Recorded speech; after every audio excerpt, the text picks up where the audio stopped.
Hello and welcome to another episode of the Pop Shock podcast. This is episode 28 and we're going to do a Christmas special because that's what all good podcasts sellout people do.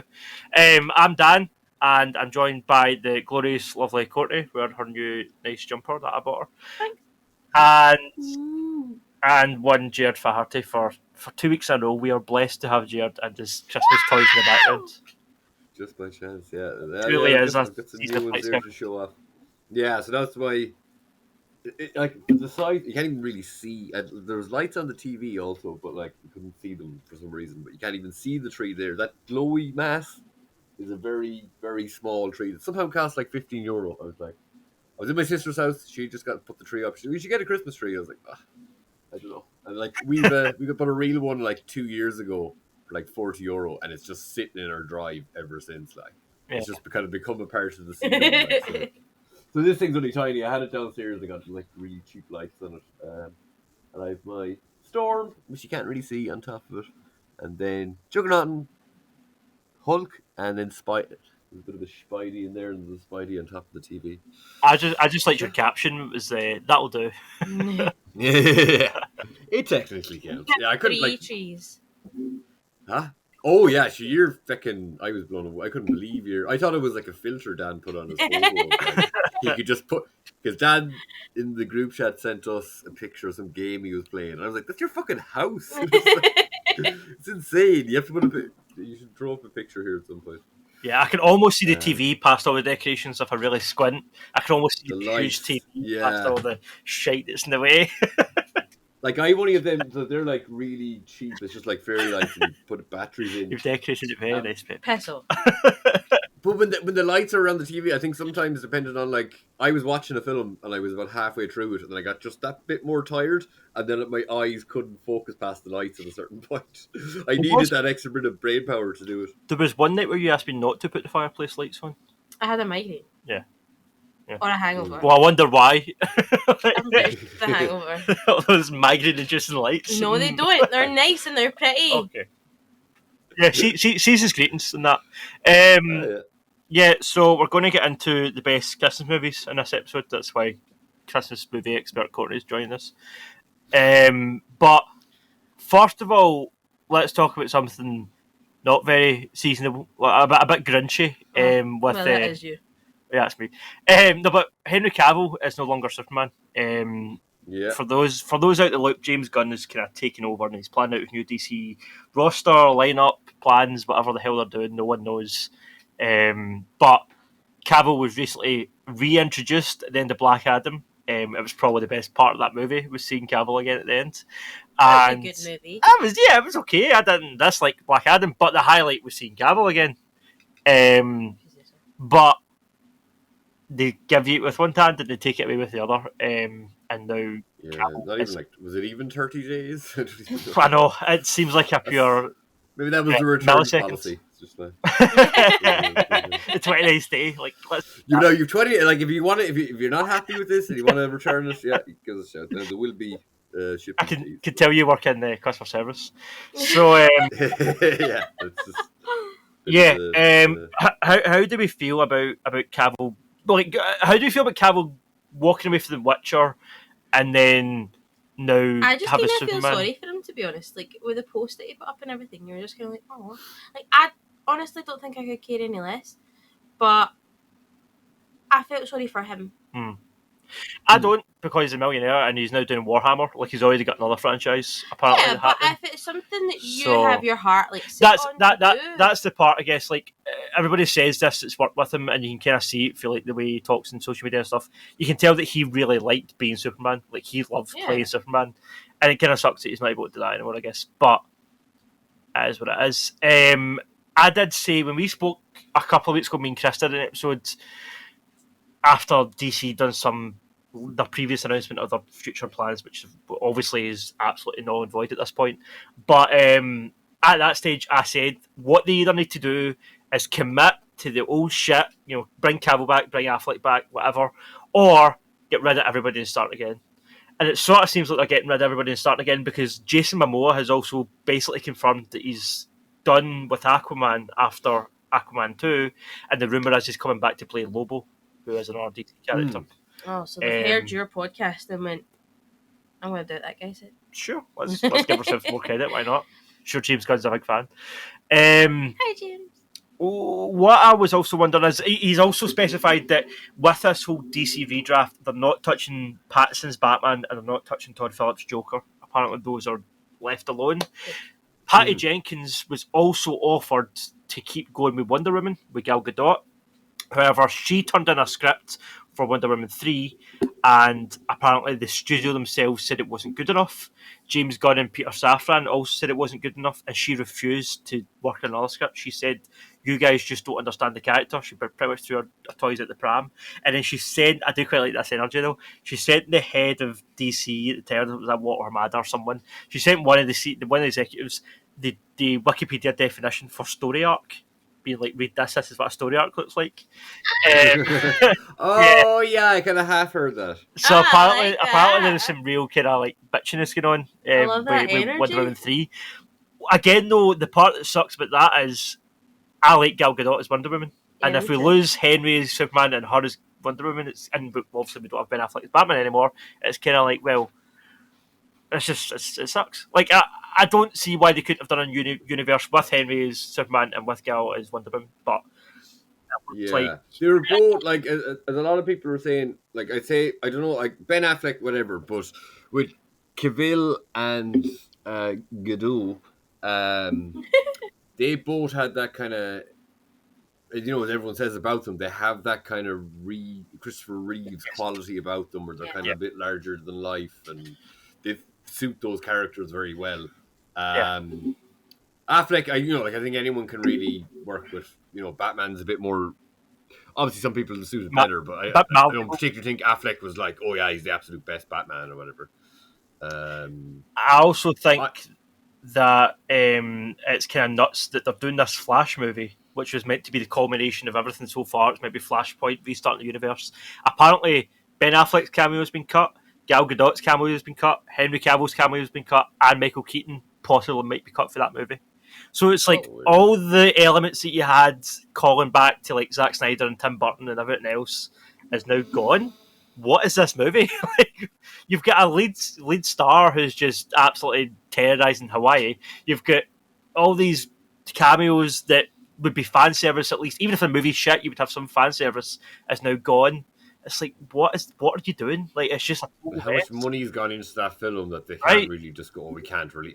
I think they're kind of nearly forced to have to release now. Well, that's what they keep saying. They can't afford not to release it in the cinemas, even though Ezra Miller's kind of a bit toxic. They have to release it. Like, but even getting all those, like having all those cameos, like say if they have, I don't know.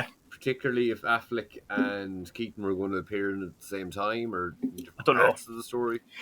I think I don't know if Ben Affleck was actually in it or if it was a stuntman in his costume, but his version of Batman would have been in it in some form. Okay, yeah. And apparently not anymore. Cavill filmed a cameo, Gal Gadot filmed a cameo, and Michael Keaton, I think, was quite a big part of it. Like, he was in the first trailer that we got and stuff. Yeah. And now it's just like, maybe they're not in it. It's like, what is he was kind of taking was he taking the place of the other Batman's dad? Thomas Wayne. Yeah, he was a big part of I guess. Point, wasn't he? Yeah, he was. I don't know. It's a total mess. And then obviously Batgirl get cancelled altogether. There was also rumours of this. They were going to do Batman in the future with Michael Keaton as the old Bruce Wayne. And that's obviously not happening anymore. It's like, what is going on?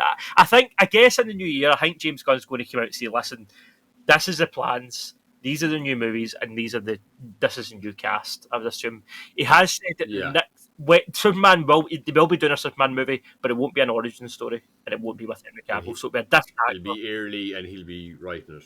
But it won't be Superman on the farm. You know, we've seen that.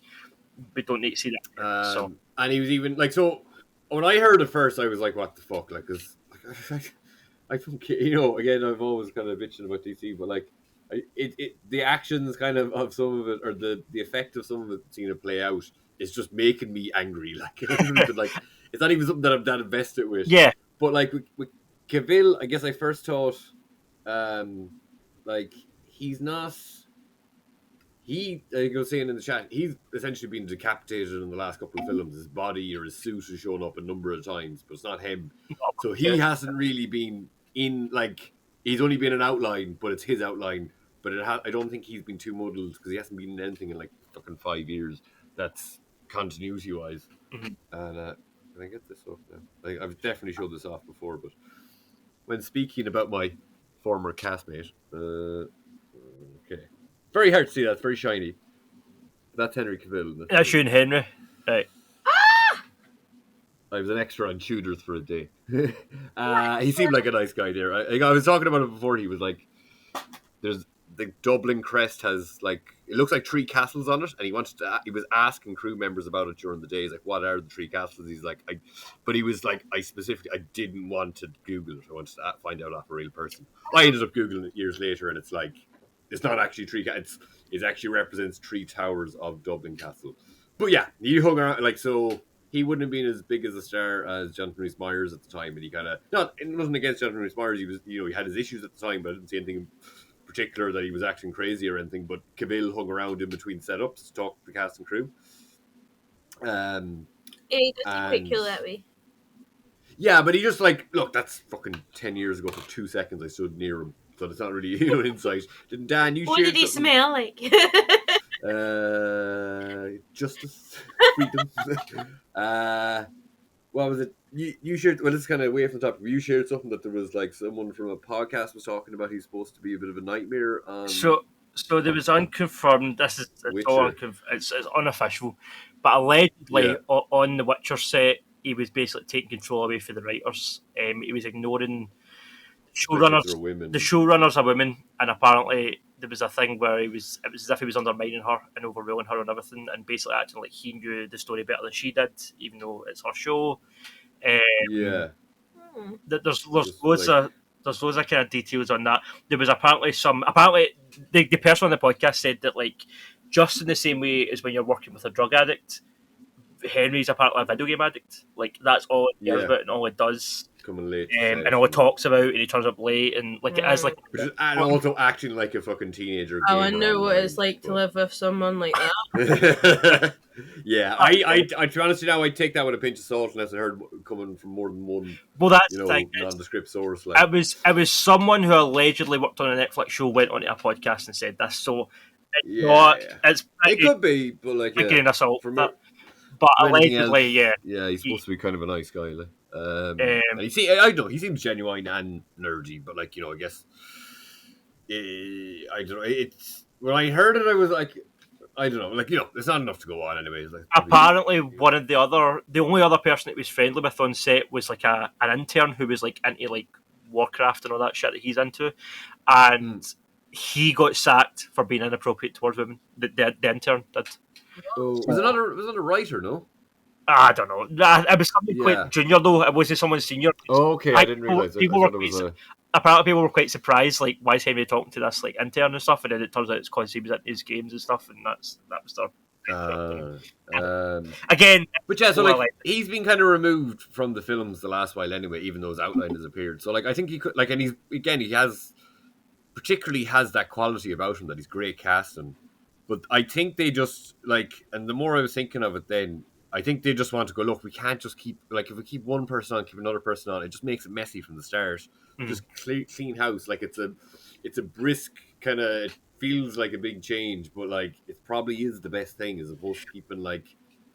I totally agree, right? But I think the issue is the timing of it. I think 6 months ago, if James Gunn had come in and said, listen, we're recasting everything you know is over and we're redoing it, fair enough. But I think it's the fact that The Rock's just had his own film and he's just introduced Cavill back at the universe, and then they're taking that away again. That's the part that feels like a bit of a... They're just going to delete that post-credit scene, like, no, never mind. Yeah, I think that's the kind of... But they only came into power like 2 days after it was announced Cavill was coming back, wasn't it? Yeah. Like, so you can't really... Like, it's just a flush of time. It's just... Yeah. So like, I wouldn't really necessarily... I thought, like, I did think it was like, and then when you're thinking of it that way, like, he can't go back to The Witcher now because he, like, even if it wasn't drama or whatever, he's left it officially. So like, I don't know, kind of fucks that whole... It's like, no, it's mine now. Yeah, mine. Leave it alone. Just, like, closed the door. With a bleach still in his hand, and he's like, No, it's me. Pretty sure it's a wig. Yeah, I don't know. Liam's going. He's bleaching his turned up with damn white hair. and extensions.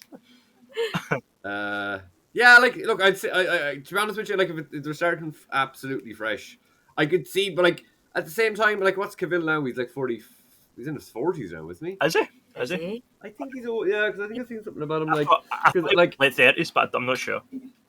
like, look, Downey was old starting Iron Man, but like, there's negative effects of that because we'll never have like, well, they might bring in a different Iron Man from the multiverse, but like, Iron Man and Captain America just don't exist when the X-Men come on the scene, which is Yeah. like, see, but you know, that's just the way actual life works. Comic characters just don't exist infinitely. Like, let me see, Henry Cavill age. I think he is going to. We're getting Ironheart. 40.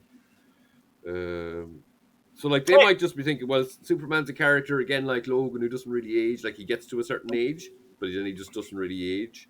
So like they might be thinking, he's 39. So look, I'm only like 3.5 years behind him. So, but still, they might be thinking, look, that starts someone at 30. That's 10 solid years, and then like the way Hugh Jackman, you know, Wolverine doesn't age, but he was Wolverine when he was 30, and he was able to kind of keep it up because he looked a certain way for longer. So if looking at it that way, they've an extra 10 years with the character. That is the one fear that I've got about Batman, though. I wonder if because Pattinson's still pretty young, they might be going, let's make him mainline Batman. Let's do a Justice League movie. And I hope they don't. I hope they just let him be his own detective story, gritty noir Batman, and do your Justice League shit separately.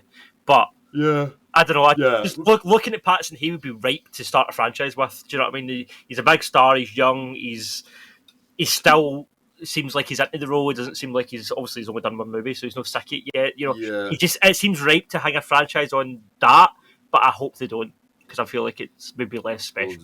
Not that I know an awful lot about him, but just kind of for the kind of the funny kind of character type of guy he is, and like the stuff he's been doing the last couple of years, I'd say he'd probably be just looking at it, and this is me mainly guess now, but just by the work he's done, I'd say he wouldn't want. He'd be like, look, I'll do a trilogy, like, but I'm not doing fucking 10 or 8 films and just only doing it for the next 10 years. Because he does very creative stuff, and he likes to jump around, and he already did a big stupid franchise. He did Twilight, yeah, exactly. Yeah, so like I'd say he'd be like, and Batman of all characters is the best one to kind of. A friend of mine would say like that's the only kind of Batman he likes when he's off by himself. He doesn't like him involved in superhero stuff, which Batman suits that. Like Spider-Man, say with like the Spider-Verse and stuff, they kind of have that where there's like certain Spider-Man only universes, but like that's more of a company thing. And again, Spider-Man's a character that can go to that kind of attitude because there's so much wealth to the character. And like again with Batman, there's so many aspects. Ow. My scorpion figure just pinched me. I got stuck in between his arms. Like that. I'll show off my toys properly in a bit. But yeah, ironic, is that a scorpion? Yeah. That's karma for calling Twilight a stupid franchise. I actually, when I was saying that, I was like, actually, I don't know what Courtney thinks of Twilight, so I don't know what it'd be called. That's not Star Wars. I am Twilight in my soul. Oh yeah, I've never seen it. What was I watching? I was prime Twilight age, to be fair. Like, their target. What did it come out, like 2004 or 5? The baseball moment in that first film is an incredible piece of cinema. Yeah, amazing. Classic. I've only seen the Weekly Planet Caravan of Garbage. Honestly, you should just YouTube the baseball scene for the first one. It's insane. Classic. It's phenomenal. Best. Some of the best / worst CGI you've ever seen. Best. Some little clip came up there, and it was talking about 9/11 inspired Gerard Way to make My Chemical Romance, and then someone who listened to My Chemical Romance was inspired to make Twilight, and then someone who did the 50 Shades of Grey started as a fan fiction for Twilight. So someone was just like 3 absolute catastrophes. So 9/11 is to blame for 50 Shades. Wow, thanks, Dick Cheney. Yeah, Henry. I don't know. R.I.P. Henry. He's not dead, but you know, Kind of feels It's kind of weird that they're like, "Oh, we'll take you on for something else," though. Like, I don't know, just like it's a different studio. I imagine Warhammer's its own thing, and I think Yeah. he has been a big. Even though he's not, I don't think he's ever officially done anything for him. See the fact that he puts up on his social media things of him painting Warhammer figures and stuff. That's Yeah. like free advertising for them. So he's a golden boy, obviously. You know yeah, what I mean? He's a big star. He's breaking the stereotype of like nerds liking Warhammer and stuff. So yeah, I guess that's probably why they're Like just like, being have a film, like sure. Yeah. Is there, Yeah. there's not really much more news to talk about this week. Are we good just to move on to what we've been watching and stuff and playing and reading? yeah. So we are going to see Avatar tonight, Avatar 2. All right. So we watched the first one again last night. It was a slog. That was My God, like I yeah, remember it that was- film being so much better than it was last Oh my night. God, it was a drag. I was on my phone and I kept going, "Is this still on?"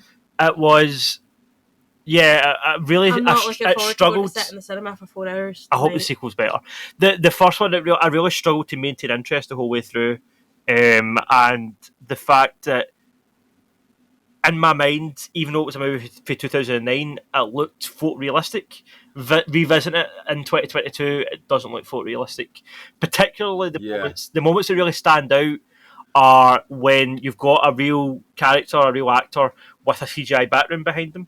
It's just not blended well at all. Like, see when you watch No Way Home and how well they done it in No Way Home for a lot of the scenes with Tom Holland, you know, the CGI background and shot stuff. in a building or something. Yeah.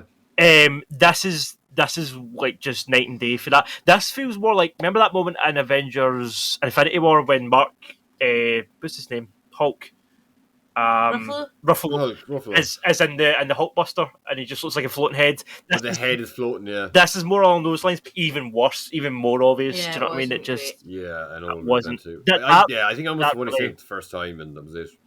Yeah. Never did it again. But hey, we'll talk about the sequel next week when we see it. I hope it's better. Yeah, a lot of people are saying it's mentally good. Like it's like people. This is something like people are having this unusual occurrence of feeling suicidal after. seeing Yeah, I it. heard. Yeah. Like in a good way, and I'm like, okay. Okay. What? What? That's sensationalist, but okay. Yeah, I've no interest. No. I don't even know if I'll bother watching. I'm only going to see it because you want to. Yeah. What else have you watched? You're up to date with Grey's Anatomy, which is madness.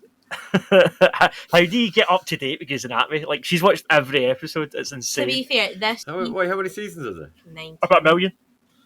And how many episodes per season?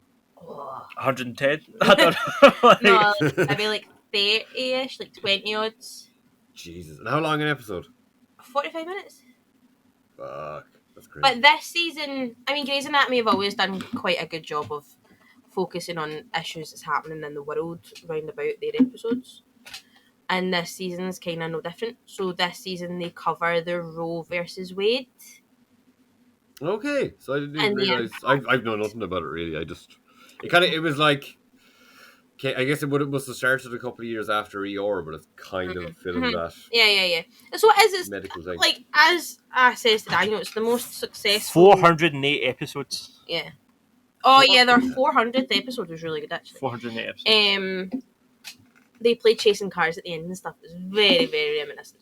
But yeah, so they covered in this. I'm only kind of up to date with this season. This season's still kind of going on, so I'm now watching it week to week. But they covered the Roe versus Wade turnaround, and that was really interesting. I was reading. I like to read the trivia on some of the episodes, and I was reading the trivia for one of the episodes to do with that. And basically, two of the doctors go across state lines to get a mum who is having an ectopic pregnancy on a C-section scar. What? You're wearing your earphones backwards. Yeah. Just realised. Go away. That's fine. Well, you can hear. So they go across state lines to get this mum who is having an ectopic pregnancy on her C-section scar. So this pregnancy is not going to go anywhere. You're not going to get a baby out of this pregnancy. All it could potentially do is rupture and kill both mum and baby. And it's still very much an embryo, but because they do an ultrasound and they get a heartbeat for this embryo, it is now against the law in that state for them to be able to medically abort that baby. Yeah. So this woman just basically is getting sent home to die. Pretty much. Yeah. She's already got kids. She wants the ability to get pregnant in the future. So it's not as if she's taking the decision to kill this baby, it's going to kill her. So basically, the two doctors go across state lines. They're taking her back across to a clinic that can do this for her legally in a state that it's still legal to do it in. And on the way there, the woman dies in the van. It ruptures while in the van, and she dies. So I read that this was based on a true story. I didn't really know how it was going to go, but no, it played out exactly. The family gave permission to use this woman's story in this episode, and it's to highlight there's doctors who desperately want to help people. Like, she goes to her OB, her actual doctor, and asks for them to save her life, and they go, no, go home. Jesus. And she dies because of that. America. And it just shows, like, it sounds like something you would hear from like a third world country where they don't have access to proper medical care. But it's these doctors' hands are tied. They cannot physically do it because of the law. And so they're basically just killing multiple women and girls and all of this. So they done a really good job of showing the highlight of that. That was kind of the highlight of that season for me, I think, was how good they got that across. Yeah. And you said it was the type of pregnancy it was causing a rupture on her C-section. So basically, the embryo has attached. So usually, an ectopic pregnancy means it attaches inside the fallopian tube, so it won't have enough time. It won't have enough space to grow, and it will just rupture through the fallopian tube, and then it will cause like a hemorrhage and bleeding, and she'll die. But what is also common is if you've had a C-section before, sometimes the embryo can attach to the scar of your C-section.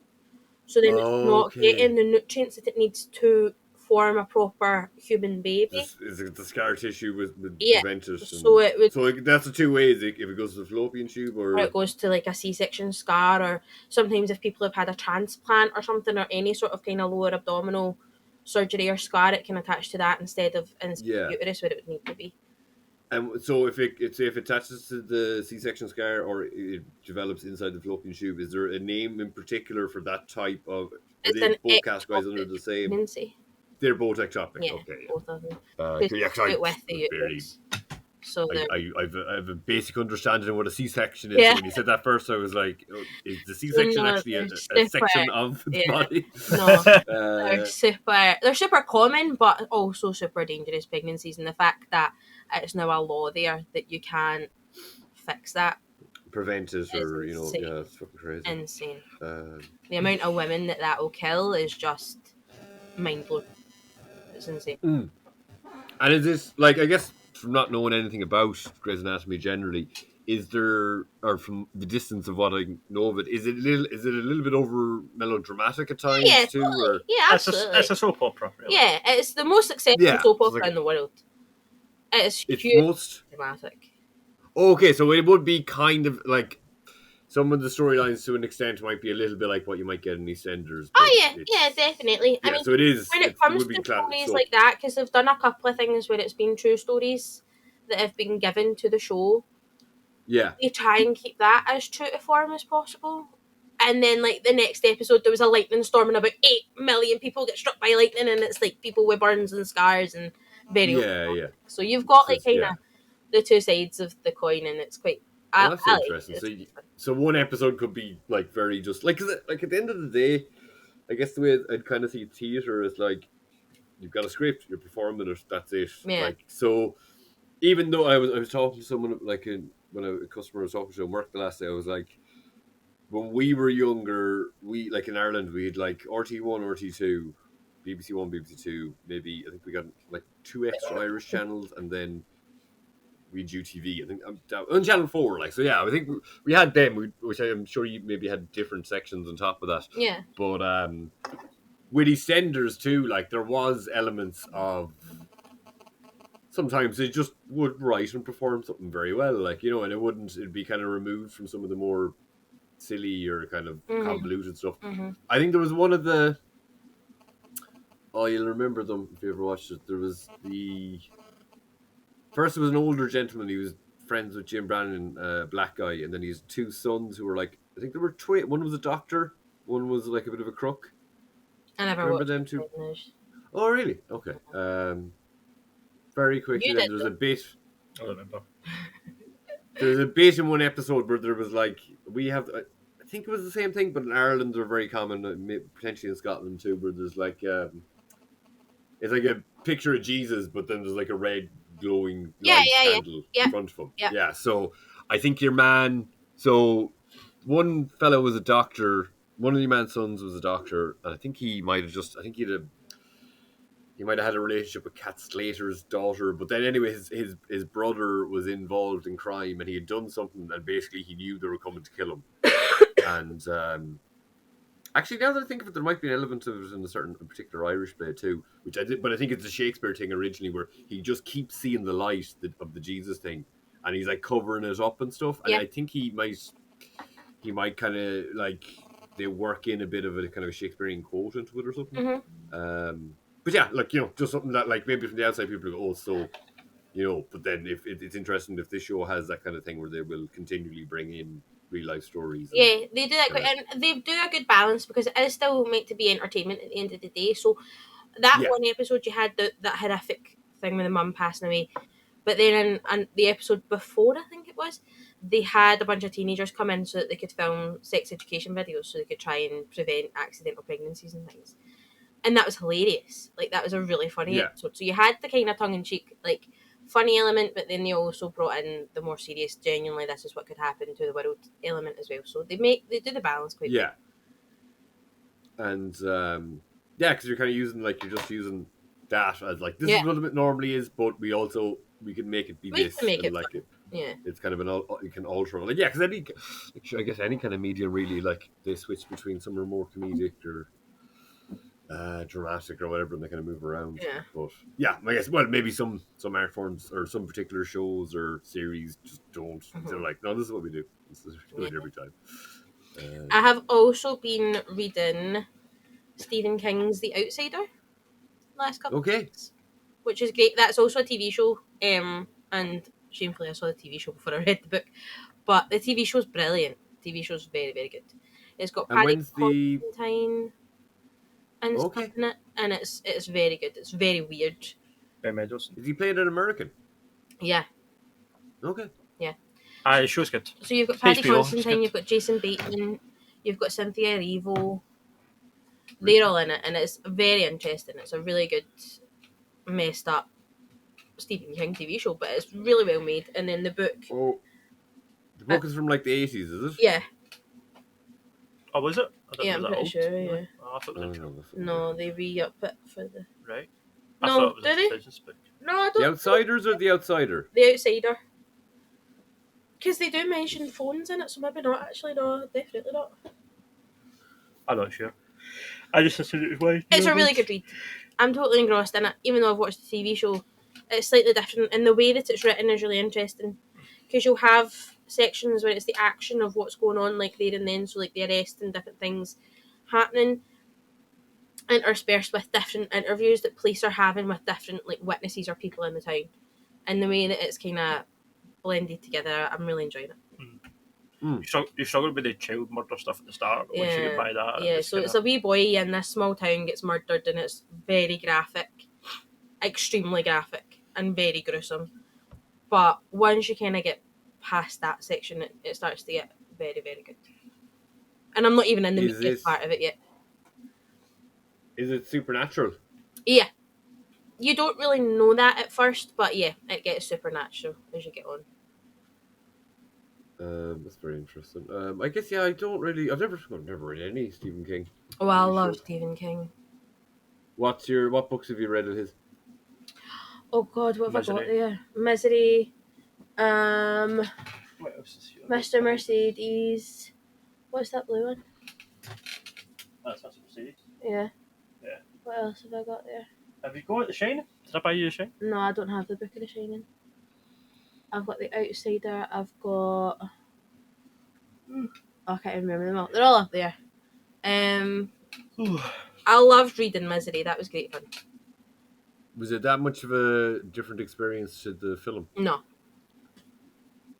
And then because that you've got kind of Annie Wilkes in your head as you know and love her, reading that it's really good. There's some extra wee bits that you don't get in the film, but I did that. Reading that. Was it an episode I did with the 2E? I think Dan was there anyway, but like you were telling me about the show was based on Castle Rock. like a hodgepodge. Yes. Castle Rock, yeah. Castle Rock. Oh yeah. Yeah, that was good. That's a great TV. Season... I think I prefer season 2, but I did like season 1. Oh really? I think I prefer season 1. Season 1, I found season 1 that was like, one episode was brilliant, next episode was pretty crap.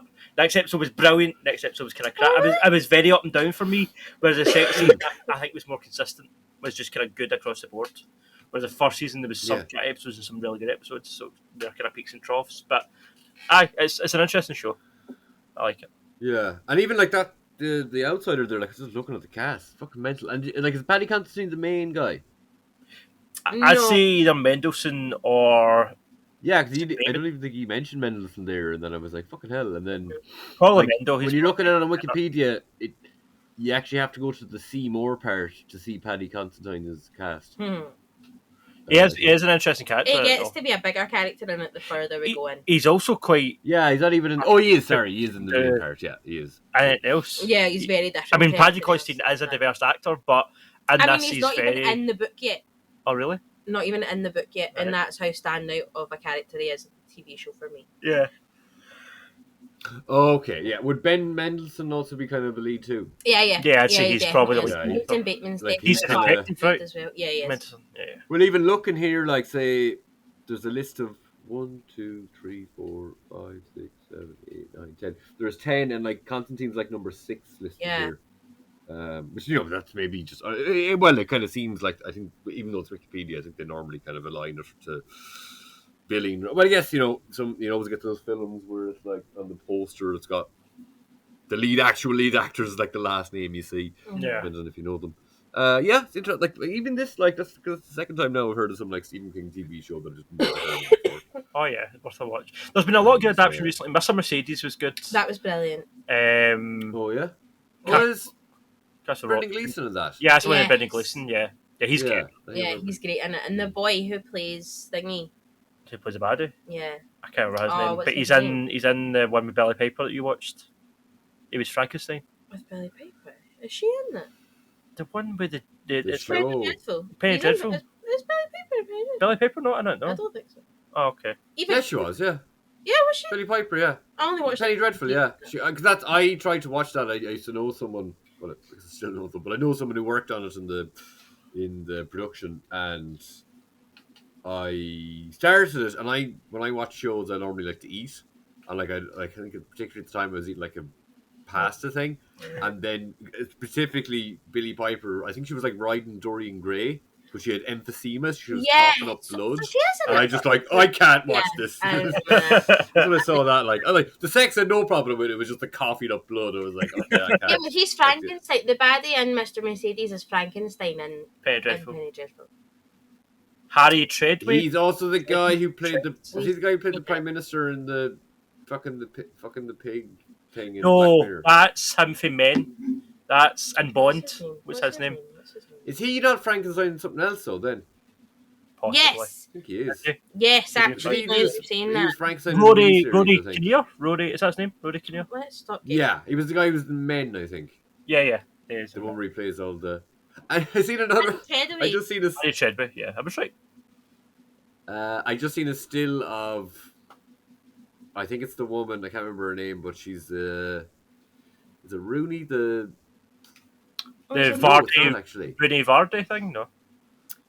Is it the... Rooney Mara? I think she might have been in the original Girl with the Dragon Tattoo film. Rooney Mara. Numi Rapace? Yeah. I think so. And there's something where she's playing like 6 tuplets. Who like a family member. I thought it was like the woman version of Men when I saw it. I just saw the still. That's Harry Treadway there. Oh no. Tilted forward. No, let's go to the back. Bring it closer. No, it's all just too bright. Man. Yeah, I don't. Yeah, I don't. No, it's just like I don't know well enough even if I saw him, I'd be like, okay, I probably don't know because I've seen Penny Dreadful. Like, so he was Frankenstein in Penny Dreadful. Yeah, Dr. Frankenstein. Dr. Frankenstein. Okay. Not the monster. Was maybe that other guy was. Maybe I think he was the monster. Yeah. The other guy was the monster. Right. Yeah, Rory Kinnear was the monster. Yeah. Right. Okay. The way I remember, whoever it was, Billy Piper was having sex with. It was like in the first or second episode. I kind of thought it was Dorian Gray, you know? Possibly. Or maybe he hadn't showed up. But yeah, I don't know. I'd really go back to watch that show. It sounded interesting enough. It was a weird one, but it was good. What have I been doing? Otherwise from Avatar. I've been playing Need for Speed Unbound, the new Need for Speed game. All the time. Okay. I will be doing a review for that next week, I think. But yeah, it's the first Need for Speed I've been interested in for years purely because of the way it looks, the visual style. They've had a big shake-up. So It's really pretty. They've gone with a cel-shaded comic book design for the characters, but they've kept the photorealistic look of the cars and the environment. But then there's some of the special effects that are cartoon too. Yes, that's right. When you use nitrous or when you do a drift, the smoke that comes out the back of the car or whatever, it's like this kind of graffiti, like comic booky graphic design type thing comes out. And the most impressive thing about the game, it feels pretty good to play. The gameplay feels tight, but to me, the most impressive thing about it is that they've managed to marry that kind of harsh graphic visual with the photorealistic, ultra reflections and the high res 5 graphics. The way they've married that with this kind of like cel shaded comic book look, I think works really well. I think that's a hard thing to do. And the game pulls it off. It's got a lot of style. Very stylish, and it's fun as well. Yeah, it's good so far. It's a very good looking game. This is a trailer up here. I remember actually, I was never a racing kind of car guy, but I enjoyed them games. I think my nephew had them in his PSP or something. I mean, Need for Speed. That's the only thing though I would say to you when I was playing it. It has kind of lost its edge. Like in the PS2 days, it was a bit grittier, a bit more underground. Like there was kind of swearing in it, and I think people died in those games. Like there would be drive-by shootings and stuff. Now it's very much like, hey, bro, you want to race tonight, man? Yeah, bro, I'll see you there, man. And it's all just pure sanitized over American kind of. I don't know. It's fine, but it's just a bit more family friendly than it used to be. It's kind of lost its edge. But yeah, it's fun. Like you. What? You've been tamed. I'll say anything. I shouldn't be doing that. Chris said that last week. Oh yeah, and I asked this in the group chat, but you just laughed at my comment. What was it? Is Chris's surname? Did we say his surname? We do on the podcast. Yeah. Jameson. Yeah. No, Jameson. Like said, like Jonah Jameson. Yeah. Said like J. Jonah Jameson. Yeah. Every time if I was to tag him in something, I'd be like, Chris Jameson. It's just in my head. I never copped that you'd pronounce it the same way. Why? What did he say? What did Chris say? He was playing a Batman game and he was killing people as Batman, and he's played it and he's going, I should be doing this when he's like killing people. And then in our heads we were like, imagine there was like a Batman sketch or like a movie where he's killing people, but he's just turning to the camera going, I should be doing this, and then just like cut. I shouldn't be doing this. Yeah, he's starting to get. It's like, I shouldn't be doing this. Like, I was thinking, he's getting more effeminate every time I recreate it, but it's a little bit Miss Doubtfire-y, like. Yeah. Chris Jameson could be Miss Doubtfire. Chris Jameson that's good cat. That is good cat. Has he dressed as Miss Doubtfire before? I cannot believe he's not. If he hasn't, then that's Halloween this year. So I'm pretty sure you put up a picture. Maybe that was he not dressed up as an old woman? It was like the Paddy's Day episode. And I was probably just him in a wig. Probably just I'd love to see him like in proper fucking drag makeup. No. Yeah. Jameson's best Halloween costume was when we were in primary school together, and him and another boy that went to primary school with us dressed up as Jack and Victor. Aye. Who? Jack and Victor from Still Game. Still Game. It's a Scottish thing. You thought it was Still Game? Yeah, it's like the hat. It was like played by women, wasn't it? No, Still Game's like the two old men, Jack and Victor. But they're played by young. Okay. It's a spin-off. What was the thing with like the older? She might have been a little person. Jimmy Cranky. Right term. It was like an old woman, but she like was dressed as a little schoolboy. It's the Crankies. It's the Crankies. Is that it? I just said just from watching BBC and shit, I just see them like every couple of years. Go, that's a Scottish thing that I don't really know what it is. It was a Scottish pantomime, and it was a husband and wife who played father and son, which was kind of weird. But yeah. And so it was a pantomime that became a TV show. Yeah. I think they had their own show back in the day. They had their own show for a while. Yeah, I think they did like the 90s. The random TV and film trivia I know about stuff I've never seen is fucking beyond me. Like. But we would, just having the English channels, they'd pop up every once in a while. I'm surprised you know the Crankies. That's a super local reference. Like, Yeah, they're like local stuff. But it's been on the BBC, so like we just see shit like that pop up every once in a while. Like kind of be I feel technically like that's the thing. Like especially of the UK shows, like there was that thing there. I think I probably mentioned on the previous podcast. Ireland women's team won a match or got through to the World Cup earlier this year, and they were singing like the Wolf Tones, who were like the Wolf Tones are notoriously a rebel band. Yep, you probably know that. We know them BBC well. BBC never played them or anything like that, but they were singing one of their songs, and at a certain point it goes ooh ah up the ra, and then like some commentator was like, there was a thing where the Irish team captain had to apologise, and some guy. Oh, I did see that. I think you should. No. I think you should learn a little bit more about Irish history, and like everyone, like pretty much every Irish person was livid because, like, someone commented was like, yeah, the irony of an English person telling an Irish person to learn about Irish UK Anglo-Irish history when the UK or the English education system completely ignores it. How did I get onto that? I don't know. Jimmy Cranky. Jimmy Cranky, BBC, watching stuff over. Yeah, but that kind of bleeds into the fact that we also grew up watching current UK stuff where English people, like I had English people come up to me one day in my old work, and they were like, it's in Temple Bar in Dublin, it's like a tourist trap, but like the wife was just like, oh, do you not have any English bars? Like, we've loads of Irish bars. It's like, no. And then I was kind of like in a very polite way, I was just trying to say, it's like, yeah, just with the history, it's not really something. I don't think it'd be very popular. Union Jacks flying around, and then the husband was like, "Yeah." The husband seemed to know. She seemed to have no idea. I was like, "Yeah, there wouldn't." It was like, "Yeah, we were pretty bad to them." Like there's no.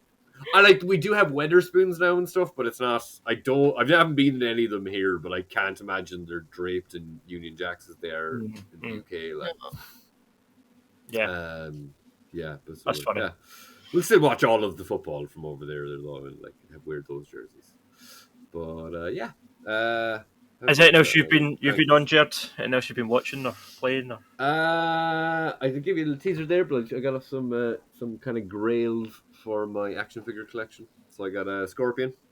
Watch this again. The animated series style, and he's a little bit like sometimes he's just a recut. He's in the colors of the cartoon, but he's just a repaint of an old figure, but he's got like a bendy claw, bendy tail. I got T'Challa, which I'm really happy with.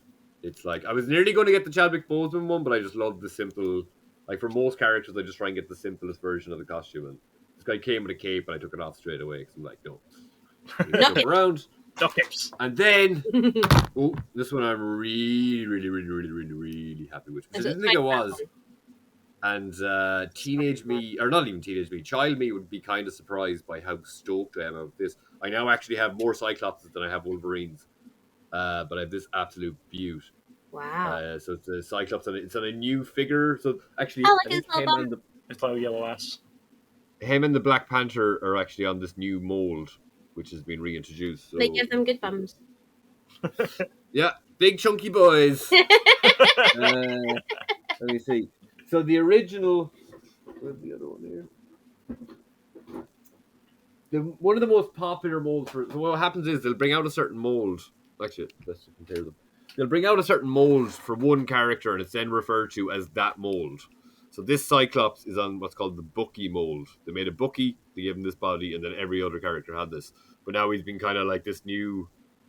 This is called the Vulcan mold because it's Cyclops' like evil brother was the first character they brought it out for, but like the difference is here, like he's pinless, so they've only started to remove them. It's kind of hard to see in this light, but they normally have like you can kind of see it there. Sure, they do. Like normally they're not covered. Yeah. But yeah, so sorry. Oh yeah, audio. So basically, the old mold that Cyclops was always on was much skinnier and smaller, but this guy's like a big fucking chunky dude. Yeah, so they cost me more money than I should have probably spent, and I bought I have a Doc Ock coming now. So especially with Scorpion and Doc Ock, I'm very happy with my my Sinister Six. So yeah, there's them, and then I must have got I don't know if I got this since I was last talking to you with the classic Richard E. Grant look. Yeah, you showed me that. Yeah, that's cool. Yeah. I like it was the Richard. But yeah, I just got them. I got fucking SmackDown. Here comes the pain in the CEX shops. Oh, the I game. don't know why they have to PS2? call it a sex shop. Yeah. Oh, I've been gone mad. So I got Resident Evil 2, 3 on the PS1 last week. I got Spider-Man 2 game film for the PS2 during the week. Then I bought Resi 1 remake, the Resident Evil 4 kind of remaster of Resident Evil 4. No, the PS4 remaster Yeah. of Resident Evil 4. Yeah. Another one you mean. Code Veronica I got for like practically nothing last night. So I got Crisis remaster because like they're just so cheap on PlayStation Network. And then I watched like a Jake Baldino review straight away after. He's like, "Joe, I never really fucking like this game." I was like, "Ah." But he kind of said like once it gets past a certain point, he says it's very basic and the AI isn't fantastic. I think they're amazing. It still looks pretty. I like them. I fucking man, I played 2 years ago and then I only played one on my PC recently, so I'm very happy to get into that. I started Resident Evil 1 and it's interesting because the dialogue is obviously improved, but it's a bit different. But you know when you see the first zombie? So I played it like the difficulty settings are all like, do you prefer climbing a mountain? It's challenging, but it's rewarding. And it's like, is it easy or hard? But anyway, I went in and like I tried to kill that zombie like twice. The first time he killed me, second time I got a load of shots in on him, finally downed him. I was walking over him. He grabbed my leg. I stamped on his head disappears. Then I walk back into the room Barry's in and the zombie's still there and he's like Barry kills him. I was like, fucking wasted all my bullets, so like I've started again. But yeah. That's the game wise. Here Comes the Pain back in the day, I remember that was one of those games watching like Rey Mysterio doing his finishing move and Brock Lesnar and stuff and being like, this looks real. This looks like I'm watching the wrestling, like, and I remember that just looking incredible. And obviously, I'm sure if you went back to it now, it would look like shit. But back in the day, it looked impeccable. Like it looked like it was like FIFA. You know, it was like the first time that you played these kind of like FIFA and wrestling games and stuff that you were used to watching on TV and being like, this is like recreating. You know what? Yeah, I don't know. When you were like 7, 8 years old, it was incredible. It was photorealistic. Do you know what I mean? Yeah, I think I probably was between about 12 and 13. I was probably really fully into wrestling for a couple of years, but like it just stuck with me. So I got when it all started because one of the lads had rose for WrestleMania on the N64, and we just started playing that. We all became obsessed with it, and then SmackDown came out for the PS1, then SmackDown 2, which had I remember like SmackDown 1 came out and it was kind of shit, but I was just because I only had a PlayStation, I was like, it's kind of good. It's kind of good. And then I remember seeing the second one. There was like a PlayStation magazine that was advertising the second one coming out, and you're like, "That's a fucking table. That's a chair." And then like a TLC match already. Like the weapons didn't really have the effect, but like you could still use them. And then 3 was on the PS2 or 3. What one was 2? Know Your Role. I think that was the first one I had. SmackDown Know Your Role. Here Comes the Pain and Know Your Role are one is before the other. Right. So like when I was going to go buy one, Shut Your Mouth. SmackDown Shut Your Mouth. That was one of them. Just Bring It was 3. Your Role. Here Comes the Pain. Just Bring It. I had those. Yeah. So like my main draw for wrestling, even though like we came into it when Stone Cold was out for like a year and whatever, like so we came in at a weird time. But I love Jericho. So, and I had been Googling around it, but like one of the particular PS2 games was just the best based on roster and gameplay. Yeah. And I'd been in these like, you know, secondhand shops a couple of times and I'd see 1 or 2 of them and I was like, which fucking one is it? And I just Googled it yesterday, I was in there and like, Here Comes the Pain came up as number 1 and it has Jericho in it. Yeah. So I was like, sound, bought it home, doesn't fucking work. I was like, fuck. Yeah, so I'm actually kind of a bit worried now about the Spider-Man PS2 that I got because I bought that online. And I haven't tried it yet, and the disc didn't look in the best. Like, because the disc can sometimes be a bit damaged, but like this one just didn't work at all. Like, but yeah. So then I don't know, the PS2 is a bit finicky because like sometimes with X-Men Legends, I have to like put it in, take it out, put it in a different game, try it again, and like I have to do this kind of shit. Yeah. But yeah, I'm kind of good to go with a load of them now. And other than that, then I just I was watching Troll the last night on Netflix. I know there was like Troll Hunter film a couple of years ago, but it's like Norwegian. It seemed kind of interesting. Oh yeah, I know what you're talking about. It had a bit of a Jurassic Park vibe to it. You watched it? We watched at least a bit of that. Troll. the woman is like a paleontologist, and her dad is crazy. And the things behind the fence at the start. No, it's Maybe they're on Gogglebox. Huh? All right, okay. The thing that was behind the fence, then the boy goes behind the fence, and they're like, "Why is he behind the fence?" Right. And then it's like, and it's scurrying. That's right. It was on Gogglebox. We seen it. Oh no! This thing is like the size of mountains. Like, oh no, right. okay, never mind. Like at the very start of the film, the dad, it shows like the dad and the daughter. Like the dad's like a doctor, has a doctorate in folklore or something. The daughter becomes a paleontologist, and it kind of gives it the vibe of some of those kind of like Norwegian shows that are like kind of basic but like just well done, and like the characters, you know, like they've like good likable characters, and like there's this kind of so this woman comes in as a paleontologist, and then there's this kind of like nerdy guy who, when he like they brought in all these specialists to try and go like, what the fuck is this? Because all they saw was just like a big eruption at a fucking mine, and loads of people are fucking killed, and they don't know what it was, and they're looking at all these different like paths. So at the very start of the film, the father is showing the daughter, it's like, oh, you have to believe before you see, and then she's kind of just looking at this big mountain range, and the folklore story is that there's like 4 giants or trolls stuck in the mountain. And then she's just looking at it, and the light kind of changes a bit when the sun's coming over, and you kind of see the outline of faces in the mountain. Then nothing happens.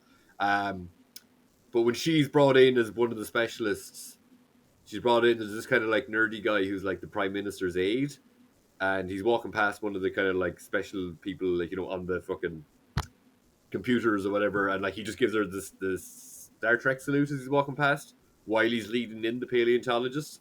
And then the paleontologist is like, what's that, Star Trek? She's like, yeah, it's like, we're nerds. Like, oh yeah, whatever. And they're going to investigate a certain site, and the prime minister's aide is with this paleontologist. She makes them like, they're all standing around looking at video footage, and then she's just like, is this a joke? And like, no, I think they're tracks. Like, she's a paleontologist, she's no dinosaurs. Like, that's what that is. That's a track. And then she gets taken on, like someone's trying to take the piss out of her, and she's like, basically, she gets brought in as a high level aide. Then, and then when she's walking out, she asks the girl who the aide guy did the Star Trek thing with. She comes in with some video footage, and they're slowing it down, and then they actually just see the giant troll thing in the freeze frame of one of the shots. And it's kind of like a bit goofy, but like it's treated kind of realistically too, in a certain way. But after the guy, the prime minister's aide's nerdy friend is like showing the video footage, the paleontologist is walking out, and she just kind of gives her the Star Trek thing, and I was like, oh, that's nice. And it's a bit goofy, but like it was fun. I fell asleep. Like, I'm working early a lot lately, so I've got to the point now where I've fallen asleep because of how many films in the last couple of days, just like struggling to stay awake, and yeah, can't do it. But it seemed fun. I don't, Netflix and Prime, like, it just seems like there's nothing on them. Like, it's just I've been doom scrolling a lot. Like, I wanted to sit down and watch a film all weekend, and I couldn't decide on anything. Yeah, I know what you mean. But maybe I probably won't watch any Christmas films. But maybe when I was talking about Christmas films, it might inspire me to watch some Christmas films. Yeah, let's get into that. Let's get into. We go with like a top 3 or something first each, or yeah. Well, I was just kind of going to go round and just say like, go for classics, some you like and why, and we'll just go a bunch. Courtney, would you like to start? What is your? It doesn't need to be your favourite, but what's one of your favourite Christmas films and why? Possibly my favourite. See, that's really hard for me because I love Christmas films. But I'd definitely say up there for me is Love Actually. Okay. I love that film. It doesn't even need to be Christmas. And I will watch it all year round. It's the best. Yeah. I don't know if I've seen. I'd probably see. Like, it's one of those films that you see so much of without ever having to see it. No, you have to see it. You have to. I am coming to Ireland. We are sitting down and watching this film, and I will hold you while you cry. It's not that sad. The Emma Thompson thing is like, I know all. Like, I pretty much know most of the story. I might have seen it once. Yeah, it's sad, I guess, but you one from actually EastEnders in the first film? What's her name? Black hair, Martina Cutchinson, or yeah. Cutchin, yeah. And she's like Hugh Grant's, yeah. secretary. Yeah. I mean, there is parts of that movie that haven't aged well. See, when they're like making fat jokes about her, and she's not fat at all. No. Yeah. Like, oh, this is the media very, was back this is then, very wasn't early it? 2000s. Right, we're not talking about the film if you're going to ruin it. Just saying. Okay, go on. Why do you like it so much? It's just nice. Okay. It shows you so many different points of view for Christmas though. Like there's Christmases. I think that's the strength of Richard Curtis's writing. Like, Yeah. I don't love all his stuff. I'm not a big Blackadder fan, but he's good at telling stories. He's Blackadder. Yeah, Richard Curtis. Oh, and is he also? He's like Blackadder for Bean. Weddings and a Funeral. For a He's Mr. Bean too. Yeah. I did not know that. I just knew him as like the film, like 4 Weddings and a And not Funeral. right? Not in Hell too, yeah. Yeah, I knew he was connected. I knew the kind of true line between like 4 Weddings and a Funeral and Notting Hill. Yeah. I guess I knew Love Actually is a part of it, but I didn't know anything about Blackadder and Mr. Bean. It's weird. Yeah, he's good at writing different stories that all converge. Yeah, Like, in this film good you in get that to sense. I think see. he's like Guy Ritchie that way almost. Actually, that's a bit of a weird comparison. Did he do Sliding Doors? I've not seen that I film. don't know. That's the one with it had not the Aqua, the Barbie girl song, but it had one of their songs, and it was Gwyneth Paltrow, where it was like she misses a bus, and what happens if she doesn't miss a bus and does miss a bus? Right. But it is stories converging, kind of. Not him, no. For me, it's like perfect because it represents everybody's Christmas. Like it represents like a Christmas like mine, where it's a big family mental Christmas, and then it represents like your smaller Christmases and loads of different stuff. And then the way About that Time. Done that as well. About Time, yeah, done that too. And the way that it all like ties in, and it's just you just sit down, you watch it, you've got your crisps and dip, you've maybe got a wee hot chocolate, and it's just perfect Christmas movie. Do you have a favourite of the storylines? Or like a top 3 or whatever? I love Colin Firth's story. Is it Colin Firth? Colin Farrell? Yeah, Colin Firth, Colin the Firth. foreign lassie. I love his storyline. I don't think I've seen much of. So Also wrote Bridget Jones. at the start of the movie, he goes to Keira Knightley and Chiwetel Ejiofor's wedding, and then he comes back, but he leaves his missus at home because she's sick, and then he comes back like between like the ceremony and the reception to make sure she's okay, and his brother's there, and then it turns out she's sleeping with his brother. And then he goes away, so he's a writer, and he goes away to like this cabin in like Portugal or Spain or somewhere that he writes in all the time, and his housekeeper is Portuguese, but he can't speak Portuguese, and she can't speak English, but then they end up like communicating, and they end up with a connection, and they end up in love and get married at the end and stuff, and it's nice. Is it all over the course of a day? No, I thought it was. it's over like a how couple many of days weeks before leading Christmas? up to Christmas. Yeah, it comes up like 2 weeks to Christmas. Oh, okay. So would the Keira Knightley wedding to Chiwetel Ejiofor. Chiwetel Ejiofor. Is that like shown in the film, or is Yeah, it so that's That's right the very at the start. That's the start. And then I like that storyline too. So they two get married, and his best man is Andrew Lincoln. Oh yeah, I've seen that. See him filming everything for the Bob wedding. Valentine's. And then there's like a choir that comes, and he's organised the choir, and then it turns out she thinks, and Chiwetel Ejiofor thinks that he doesn't like her, but it turns out that he's actually in love with her. And then you've got that classic scene with the cards where he's outside the door with the cards, so and that he's in love with her. Very best man behaviour, really, is it? No. And isn't she like at the time they filmed that she was like 18 or something? Yeah, so 19. young. Yeah. It was like just after Bentley Beckham for her, I think. Yeah, and just before Pirates of the Caribbean. Yeah. She's so young. I don't know how, like, it's funny how one that sorry, not to take away from it, but like stories like that where you're like, oh yeah, you're like, so I guess in the Colin Firth storyline, when his partner is sleeping with his husband, that's portrayed negatively, but maybe with Andrew Lincoln, I think that's portrayed positively. I don't know if it's positive. I think there's definitely that's kind of what I like about it, is the fact that it shows you like not everything's perfect. You think like, oh, they're just setting out on this like perfect marriage, but it turns out his best pal's like in love with her, and she's like, right, calm down, son. She's like, I'll give you a love back, but calm down. And then that's them, and then carry on with a good relationship after that. Without him ever knowing. Without him ever knowing. Without you ever knowing. Does he not? Is that not the whole thing that he like steals her away from him? No. He comes up and he says how He's just like, love with her, and I then love you, but I know where I That's enough stand, now. and then he walks away, and then she runs out and she gives him a wee kiss, and then she runs back into the house, and he's like, right, enough. Okay, well, yeah. So it's having not nice. seen the film, that's a little bit more. I didn't think because I think that's something that you don't see enough in films. Like not every relationship, not every flirtation or thing has to end in a relationship, or And that's why I like it because it's brutally honest, even though it's like fantasized and fairyed up a wee bit. But it's still a bit amped up. And the Emma Thompson thing is supposed to be like sad, very betrayal, sad, yeah. utter betrayal. And does that didn't they do like a charity thing for it? Yeah, he's done a bit of Did they address the Emma Thompson part of it? I think. Yeah, they address it a little bit. Was Alan Rickman still with us? No, he was away. He'd passed away at that point, hadn't he? Yeah. It was just like 2 years ago or something they done that. But what's the film she was in very recently? It's supposed to be very sexually empowering. Oh yeah. Oh, what is that called? Yeah, she's a woman. Why? They were talking about it on. I fancied that. I wanted to see that. Mr. Sunday Movies podcast with his wife, Claire Tonti. Yeah, that looks good actually. I got it here. Yeah, it sounded interesting. She's like, so her partner died, and she's like. See, when you said that, I was like, Elda? I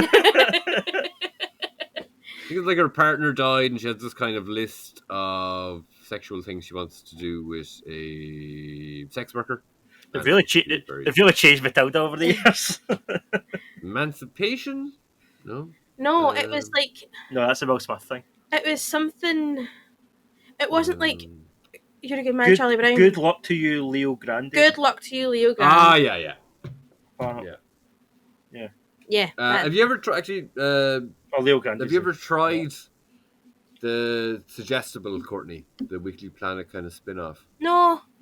I should though. It'd be kind of like it's like a 35. It's usually about 30 minutes. But the Mr. Sunday Movies guy, the guy who we met through following his podcast, he does one with his wife, and it'd be kind of in the same vein of your for consideration, just suggestions. His wife Claire, like she just released an album, I think, a full album. There's one song on Spotify, but she was a musician. She said like. She'd met people in, say, like the last 10 years who were like really surprised that she's putting out an album.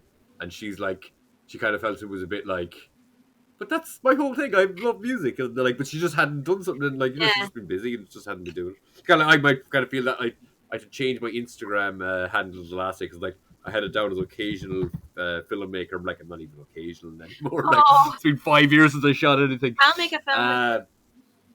Yeah, that'd be cool. That'd be fun. I was only thinking that because I was re-listening to one of the podcasts there, and Dad was. What were we talking? Me and Dad were talking about Metal Gear Solid. And he was saying how you'd studied Brecht too, and like it's supposed to be.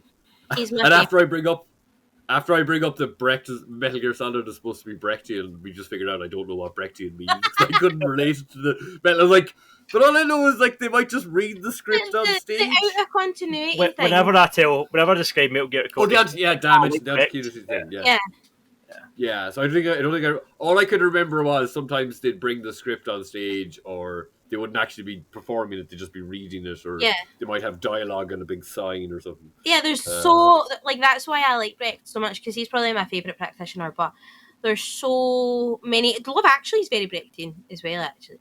Is it? Oh yeah, because of the storytelling. The way chronology of the story kind of thing. The kind of breaking the fourth wall occasionally sometimes. Okay. The use of music. How does Love Actually break the fourth wall? So like with the Andrew Lincoln breaks it quite a few times, and then is that because he's kind of filming it? Yeah. The wedding or something. Yeah. Is it? Yeah. And then the wee boy, he breaks the fourth wall as well, and then the use of the music, any sort of use of music, and really pretty much anything as long as it's done right. That would come under Brechtian as well because he was the kind of first person to introduce that through a play. So if you just kind of get... Okay, so the... Rickman also addresses the audience a couple of times in his dialogue. Yeah.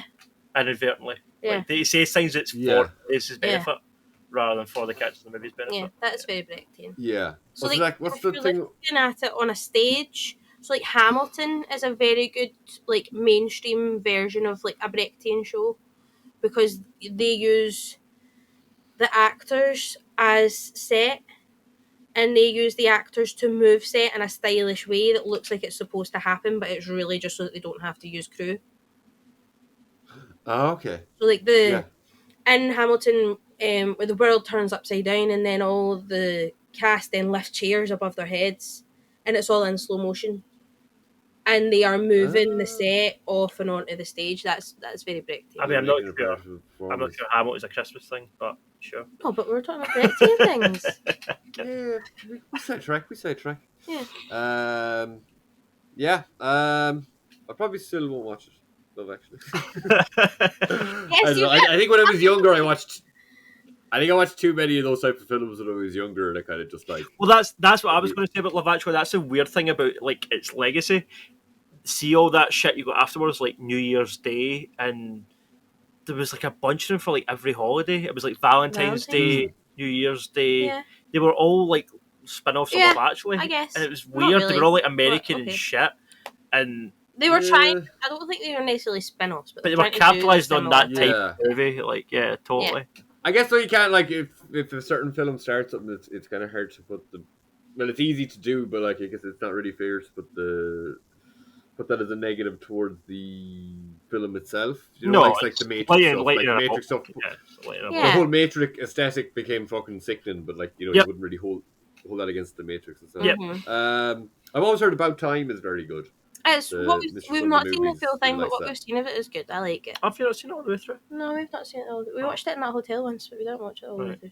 I've not always been on it. Just as I brought it up, Courtney, you definitely like Suggestible. It's very short and just like it's a variation of stuff. It's I guess in the same way Dan does for your consideration with yourself.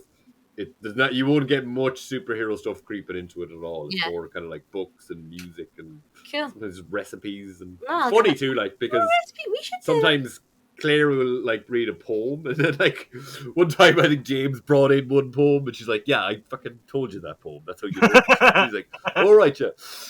But like they're very funny. Like Claire is very like James from Weekly Planet, Mr. Sunday Movies is hilarious, but his wife is also very funny and very endearing and stuff too. But even just doing her, and then she's her own podcast which is called Tanti, where it's separate away again. She'd be speaking to people about a lot of different like I guess women's rights and speaking to people about abuse and like it's very kind of an emotional thing. I haven't listened to much of that now myself. But yeah, I'd say you definitely just even when you get to know the host Claire, like she's very likable and funny and daft and stuff like. I like that. I'll give that. She had a thing about describing the way she thinks about stuff, where it's like a spider in the back of her mind, and she's just like, I can't explain it. That's the way my brain perceives it. That's it. Like so, it's just like, then she's someone else going, I also have a spider in the back of my mind. Like, so yeah, it's just funny. That is cool. Jerd, do you want to give us your Christmas classic? I'll start off with one that I've kind of like become a bit disillusioned with, even though the very end of it still is kind of touching. But Scrooged. I used to love it, and like the Bill Murray Christmas Carol, so I used to love it, and I used to watch it like every year like later in life. I'd seen it when I was young, and I remember kind of liking it, and then when I was in like my early 20s, I tried to get into the habit of watching it every year. But I think by doing that, I kind of ruined it for myself, because like some of those, even though I was trying to think of it earlier, like say Bill Murray is a big has left a huge mark on the kind of against authority type character in comedy language or even just film language, since the 80s and stuff. And some stuff he's been in from like the 80s, like Ghostbusters, I still very much so enjoy. But even Ghostbusters, I think you can watch it too much.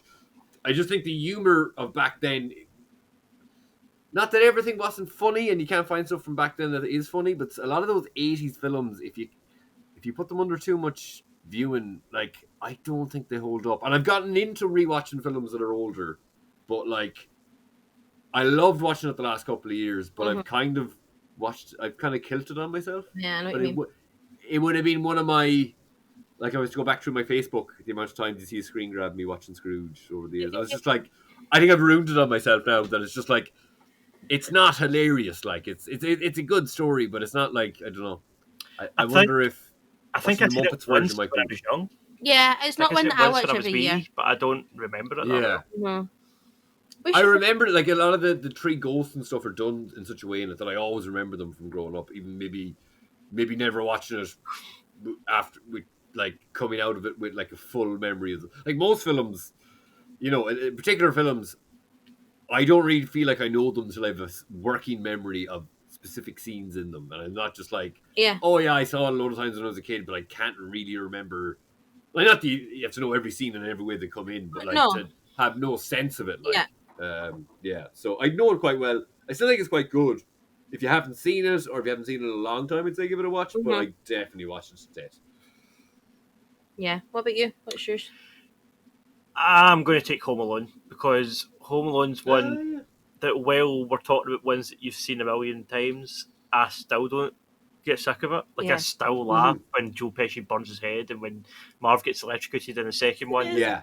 Like it doesn't matter. Like the nail through the foot's still funny. Like still funny. It doesn't matter. Yeah. Even Joe Pesci, like when you really think of how he made his bread and butter of his career, like, well, I guess that's one of them. But when you just contrast him to his Scorsese work to that, it's so funny. Like, like he went from Goodfellas to Casino to Home Alone. Like that is such a transition, you know. Him being like, in my mind, the epitome of like a scary gangster type in a film where like you don't even want to talk to them because he'll probably kick your head in or whatever. And then he's just like, fuck it. And like it's in the classic kind of tradition of it's just fucking good, wholehearted fun. Yeah. Like Macaulay Culkin isn't the best actor, but he's got great personality. He's like charming. He's just he's just naturally like funny. Like but he is like that's I think we're in an age now where. Well, I guess at any point, sometimes a kid actor could either have one of the two things in personality or they've. Whoa, sound got a bit weird there. Yeah, you cut it out a little bit. Oh, don't touch that. Was it now? Yeah, fine. Yeah, I can hear it. Yeah, and I think even having his like the elements of having like the kind of obnoxious other family members and stuff. Yeah, like, even within his own family. Yeah, his sister isn't exactly the warmest to him. His brother's a big bully. Parents are nice, but then like all of his cousins are like, and then his little brother fucking Jerd Coulkin. Yeah. Kieran is good, and then isn't the other one in it? No, I think that's it. Is there another? No, I think it's just maybe just. Well, he's another brother, but I think maybe Kieran is the only other brother who's in it. Yeah, because he does have a younger brother again. The one in Home Alone is the one that was in Scott Pilgrim. Is that the same Kieran one? And Succession. Succession? I think there's a younger one too, but I think maybe he just was a baby then. Mm-hmm. He was in that one, Waco. Waco, he was good in that. Yeah. Oh, they're incredibly talented family. Like, it's just funny. Like Kevin McAllister when he was little. Yeah, baby footies of me. He did. You looked like him. Yeah. Dead ringer. I was kind of like a ginger one, which I think you would have been too, because you were ginger when you were younger, weren't you? We don't talk. You were very blonde until you were. Yeah, I was pretty blonde. My hair got darker. You're not ginger. I'm pretty sure. Was it like something like in Ireland we call it the Debs, the debutante ball. What's your end of school formal thing? Prom? Like a disco? Do you have prom? Yeah, in high school. Yeah, in high school. Yeah. I think he shared a picture of the 2E from before. Yeah. And it was like I wasn't ginger at prom. I wasn't ginger. Nah. When he gets a beard, he's got a little bit of ginger in his beard. You look at a fucking ginger now, man. Like, when I'm looking at your hair now, the bit where your widow's peak is going up, it's like a ginger haze. There is a little bit on the camera, to be fair. Does it? I think you were very ginger. Let me see. I think you were very ginger. From one to another. Like, even from a distance there, your most recent profile picture, you're ginger. No, you're ginger. 1 second. You're ginger. It's a wide spectrum, man. Tell me. Oh no, it looks a little bit more fair there. There's a picture of you there in a suit. Let me see. I definitely saw a picture of you. You did that Chesley from fucking Coronation Street look about you. Shut up. Let me see. I looked through my old photos and I've been like, this photo. Right, found it. I think I laughed about this one before too. What one? Oh. Oh yeah. My hair's wild. Oh my god! You're like someone's granny from the 70s. My hair's incredible there. Yeah. I do miss that hair. No, you don't. I do. That was. You had that hair till you got that cut. I wasn't like that. That was like a pure floof. Yeah, that was. It seems to change from time to time. I'll show you my hair when I was doing that. Like. No, you don't. This is my. You wish you looked like No Fielding. In my mind, I look like No Fielding in those days, right? This is my kind of extreme. Can I just see my? I'll show you what my kind of floofy ginger hair was like. Oh, dear listeners, you should really be watching the YouTube version here for this golden content. Yeah, you can gauge it off our reactions to how we react to this. This was in a period of my mind where I was like heavily clinically depressed for about 3 years straight, and I was going through kind of like I was getting like sober, but also like going manic, and then like really low, manic, really low. So I eventually just kind of evened out.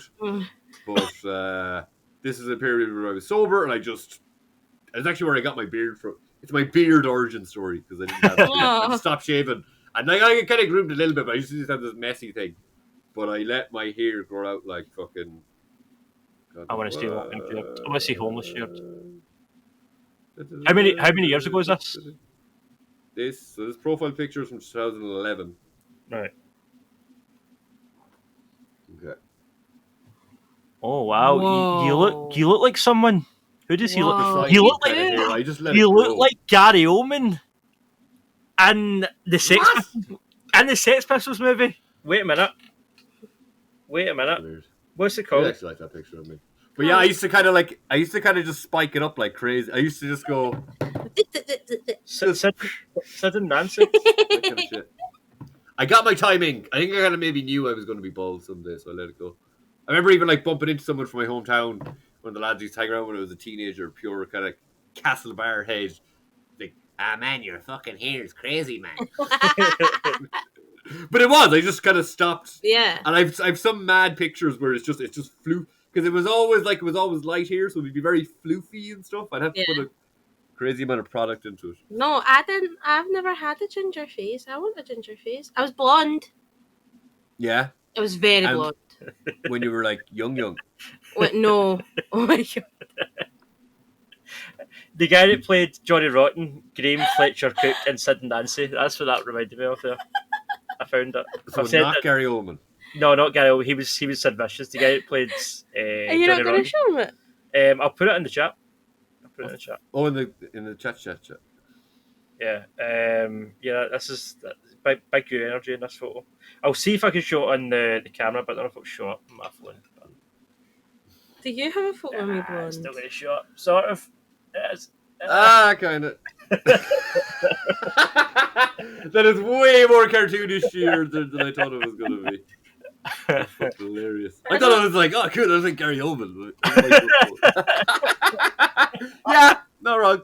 There's a resemblance to now. I'll share that as my profile picture. One of the lads will enjoy that. Yeah, those my crazy hair days. Sure, look. You all need a bit of floof sometimes. Everyone needs something. Yeah, so Home Alone. Get there. Home Alone. That's mine. Fucking Home Alone from there. I'm also banding Home Alone 1 and 2 in together and absolutely ignoring any of the movies after that. Like none of the rest. Home Alone 1 and 2 back to back, patch everything afterwards. That's Christmas classic. Yeah. Yeah. So we're back to Courtney. Are you still what was going to be my next one? What else? I was going to say Elf, but I'll leave Elf for you. You can take Elf. You can take Elf. We have something to say about Elf. I like Elf. Would be my next one. Yeah, it's probably. I think what is now probably in my mind is probably the best. That's the best. Yeah.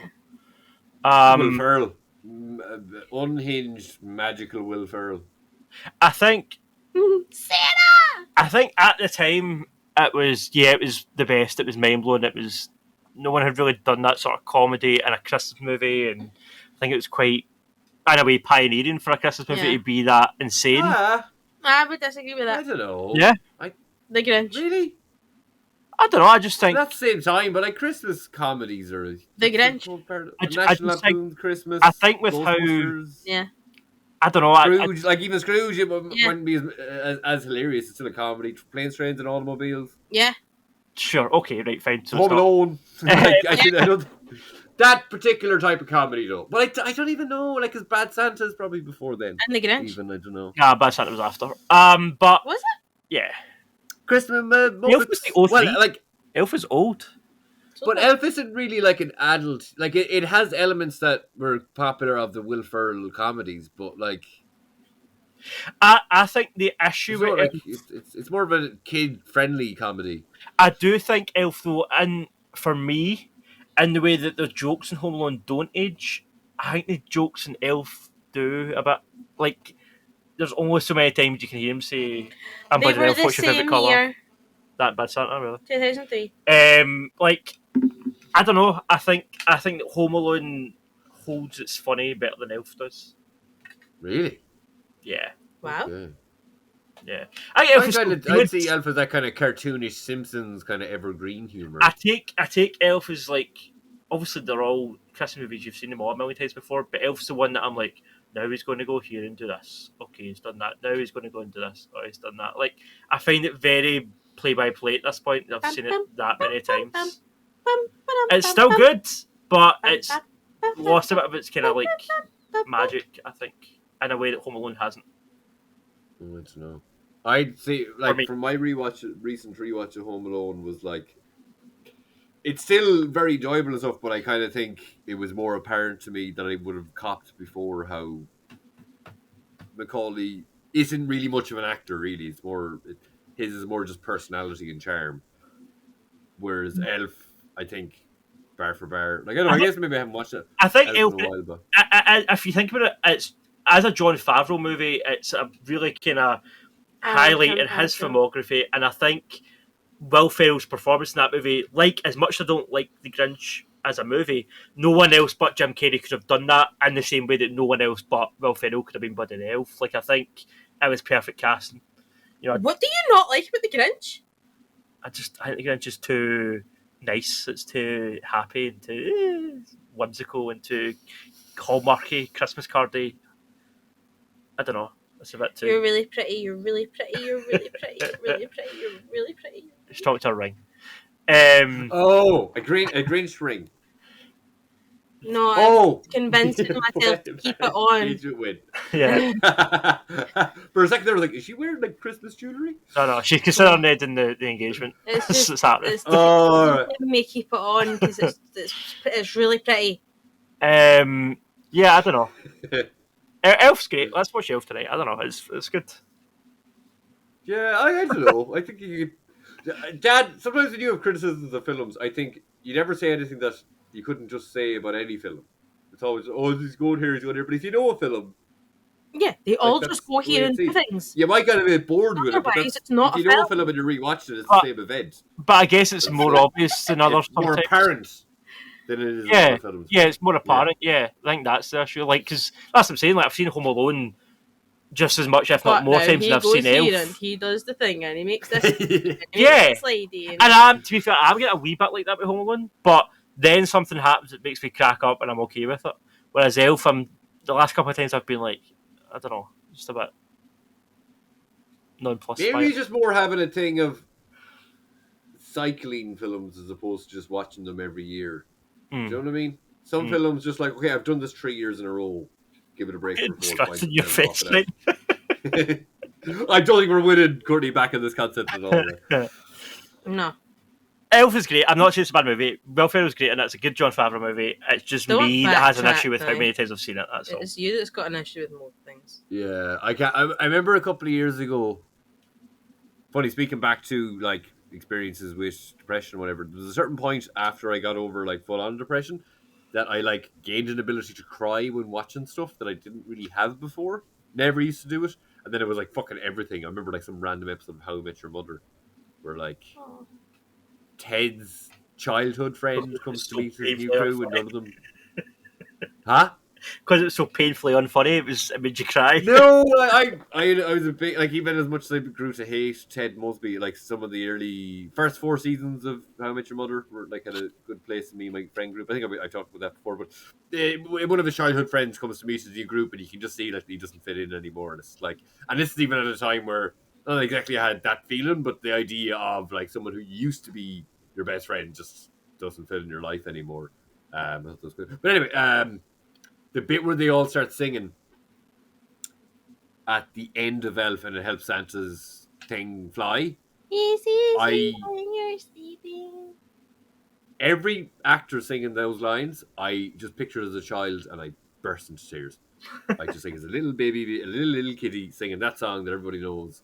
It's just primal, and I just started bawling, crying. Like, and it's really powerful. Music, like even like, not that I'm the kind of guy who goes for musicals or whatever that kind of thing, but music used at a certain point, hitting you in a certain level, it just bang. It's so powerful. I love that. And it's not even like I don't even think it's the I've never most. seen him cry. I wish I could cry. I've never 10 years I've been with him. Not once have I seen him cry ever. Well, I could do it. Just inflicting pain, I guess, in different. Well, I've seen it once. It counts. Yeah, I never had it, and now I get it an awful lot. Like, nearly too much. It's just like No, there's no such. There's your pal. I think in my brain, it's the way I layer up stuff that whatever can be in the film, but I have to kind of be able to tie it into different things in my brain to kind of get there. But I can find that pathway easier, sometimes without even trying. I feel that. Yeah. So we're back to after I bashed Elf. We're back to Jerd for his next Christmas classic. Not going into the endless fucking thing of is it a Christmas film though? Die Hard. Yes, yes, it is. We watch it every year. I think the last time I watched it, I think I got a little bit. But I think that can be with any film because I was on about their working memory of films. I remember watching like it had only been a couple of months since I watched Terminator 1 and 2, so I watched them again because I think when I was watching Terminator 1, I was on my phone for most of it, so I didn't actually remember any of it. So like the last time I watched Die Hard, I was maybe, even if it's a film I really want to watch, I can sometimes just put it on and I still kind of choose, like I know I'm on my phone and I'm just like, this is how I'm watching this film now. I'm going to pay very little attention. That's the kind of thing. Yeah, it's hard to do. But Die Hard, like Home Alone for me, I've seen it a million times and it still has a, I don't know, there's still but it's the guy just going and doing the things and not wearing the shoes and the... But Die Hard's... now he's got a machine gun. Die Hard's crafted in a way though, like, I don't know, I feel like Elf and even to a certain extent Home Alone are crafted in a way that it's kind of quite basic and quite simple, whereas Die Hard's got a lot of elements. It's got higher stakes. You've got a terrorist plot. You've got a cop outside that's like shot at kids. You've got him with his kind of estranged wife.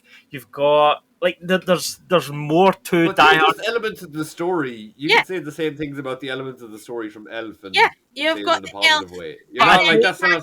I don't think those movies Santa's like he's fake dad, and then the Elfman's his real dad, and then he goes. I don't think those movies have the same payoff though. I think Die Hard has a better payoff than Elf or Home Alone.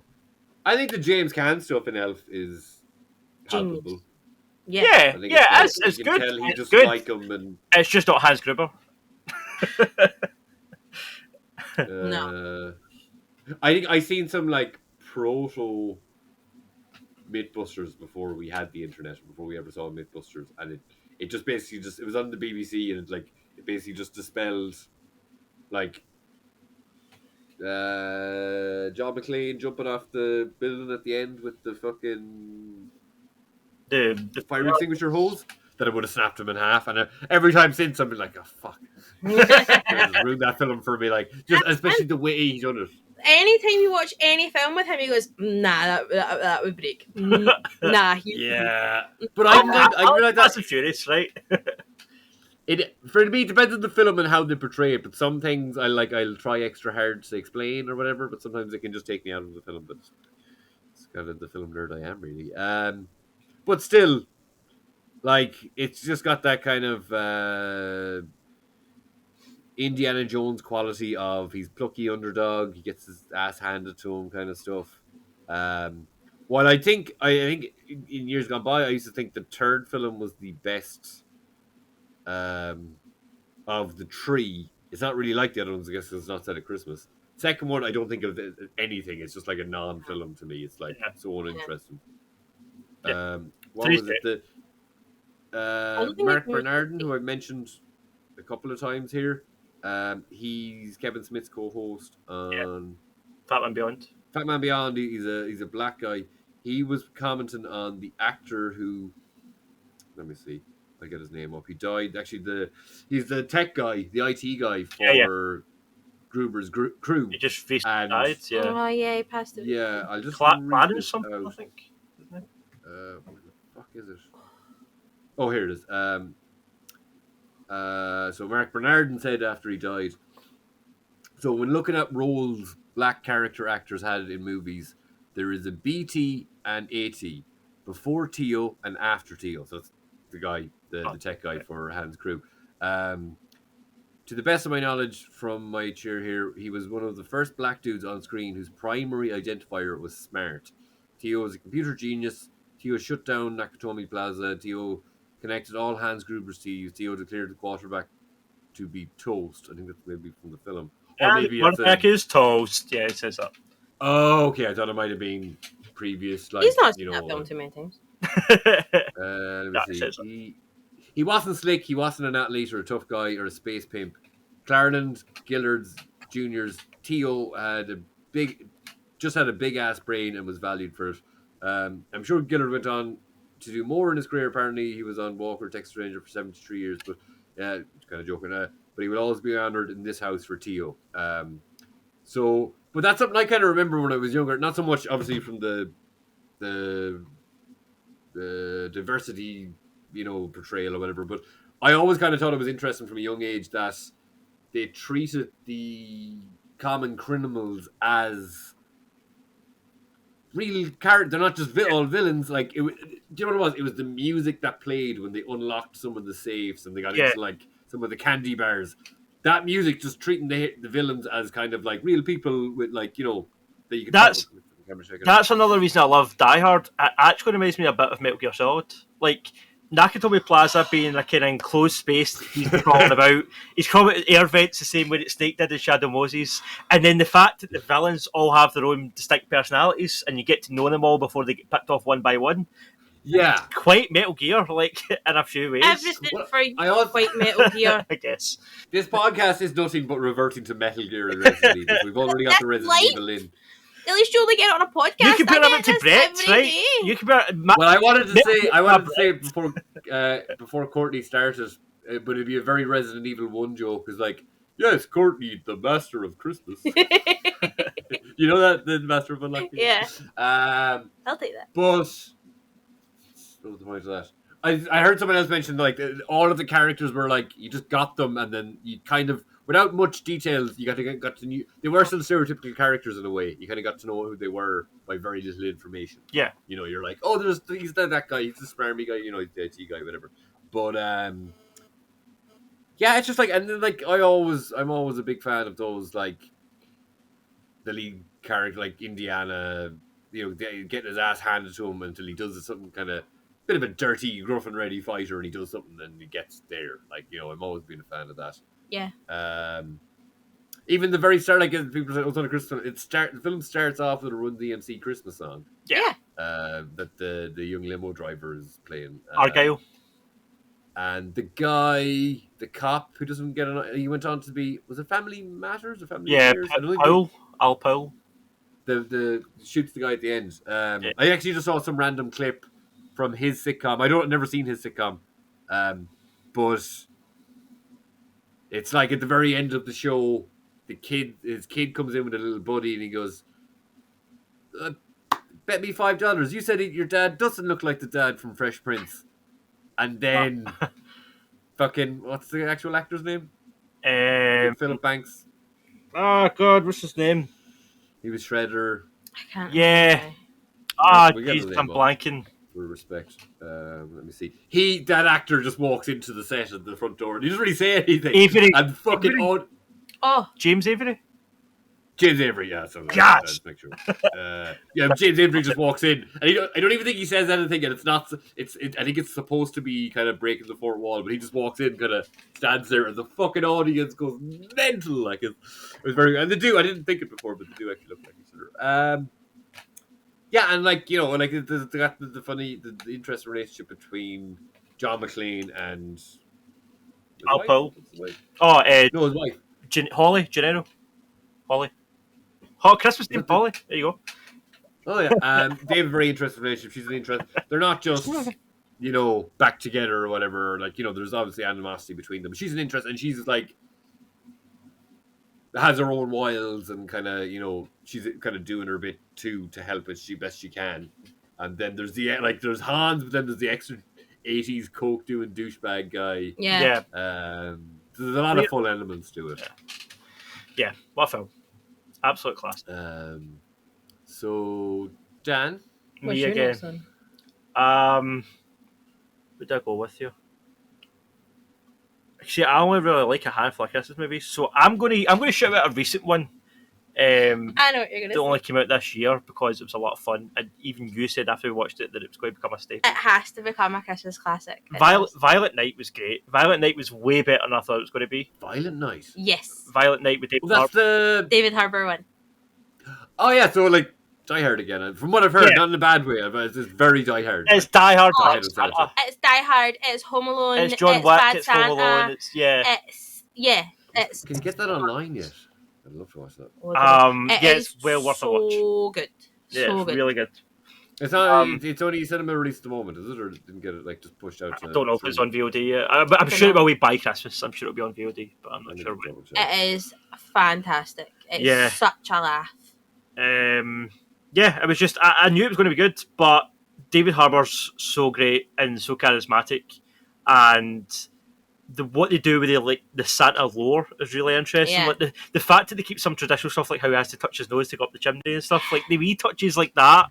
Yeah, it's just you can tell that these are people that love Die Hard and love the idea of Santa Claus and this guy that was a Viking back in the day, and now he's here to protect kids, and it also touches on the whole modern day thing of is Santa still relevant to most people, or is he starting to become a bit more irrelevant? Because everything's about just status now and what you own, and then it takes that and it turns it on its head, and it's so just. And when a man gets a electric tree topper through the eye and has his face melted off in the first half hour, you're like, this movie's going to be great. Oh yeah, I am fully on board for this. You feel all those Christmas feels. Yeah, it's great. Yeah, because it does that whole kind of John Wick satisfying violent thing while also being a heartfelt Christmas movie. Home. It does both. Yeah, it touches all elements. Because I think you also have maybe it's not exactly, but Kiss Kiss Bang Bang. Mm-hmm. That's a good one. It is Christmas. It just has that good. I guess a lot of Shane Blacks. You're also kind of with the Die Hard too. There's also the traditional Lethal Weapon. Are they always at Christmas too? Lethal Weapons, no? I don't know if they all are, but at least a few of them are. Yeah, and I know most Shane Blacks are, but I have a feeling not every one of them is at Christmas. And the Nice Guys, is that at Christmas? And Twilight. What? It's not a Shane Black movie. Oh, I thought you were talking about Christmas films that weren't actually Christmas films. No. Oh, okay. Are all the Twilight set at Christmas? No, just the last one.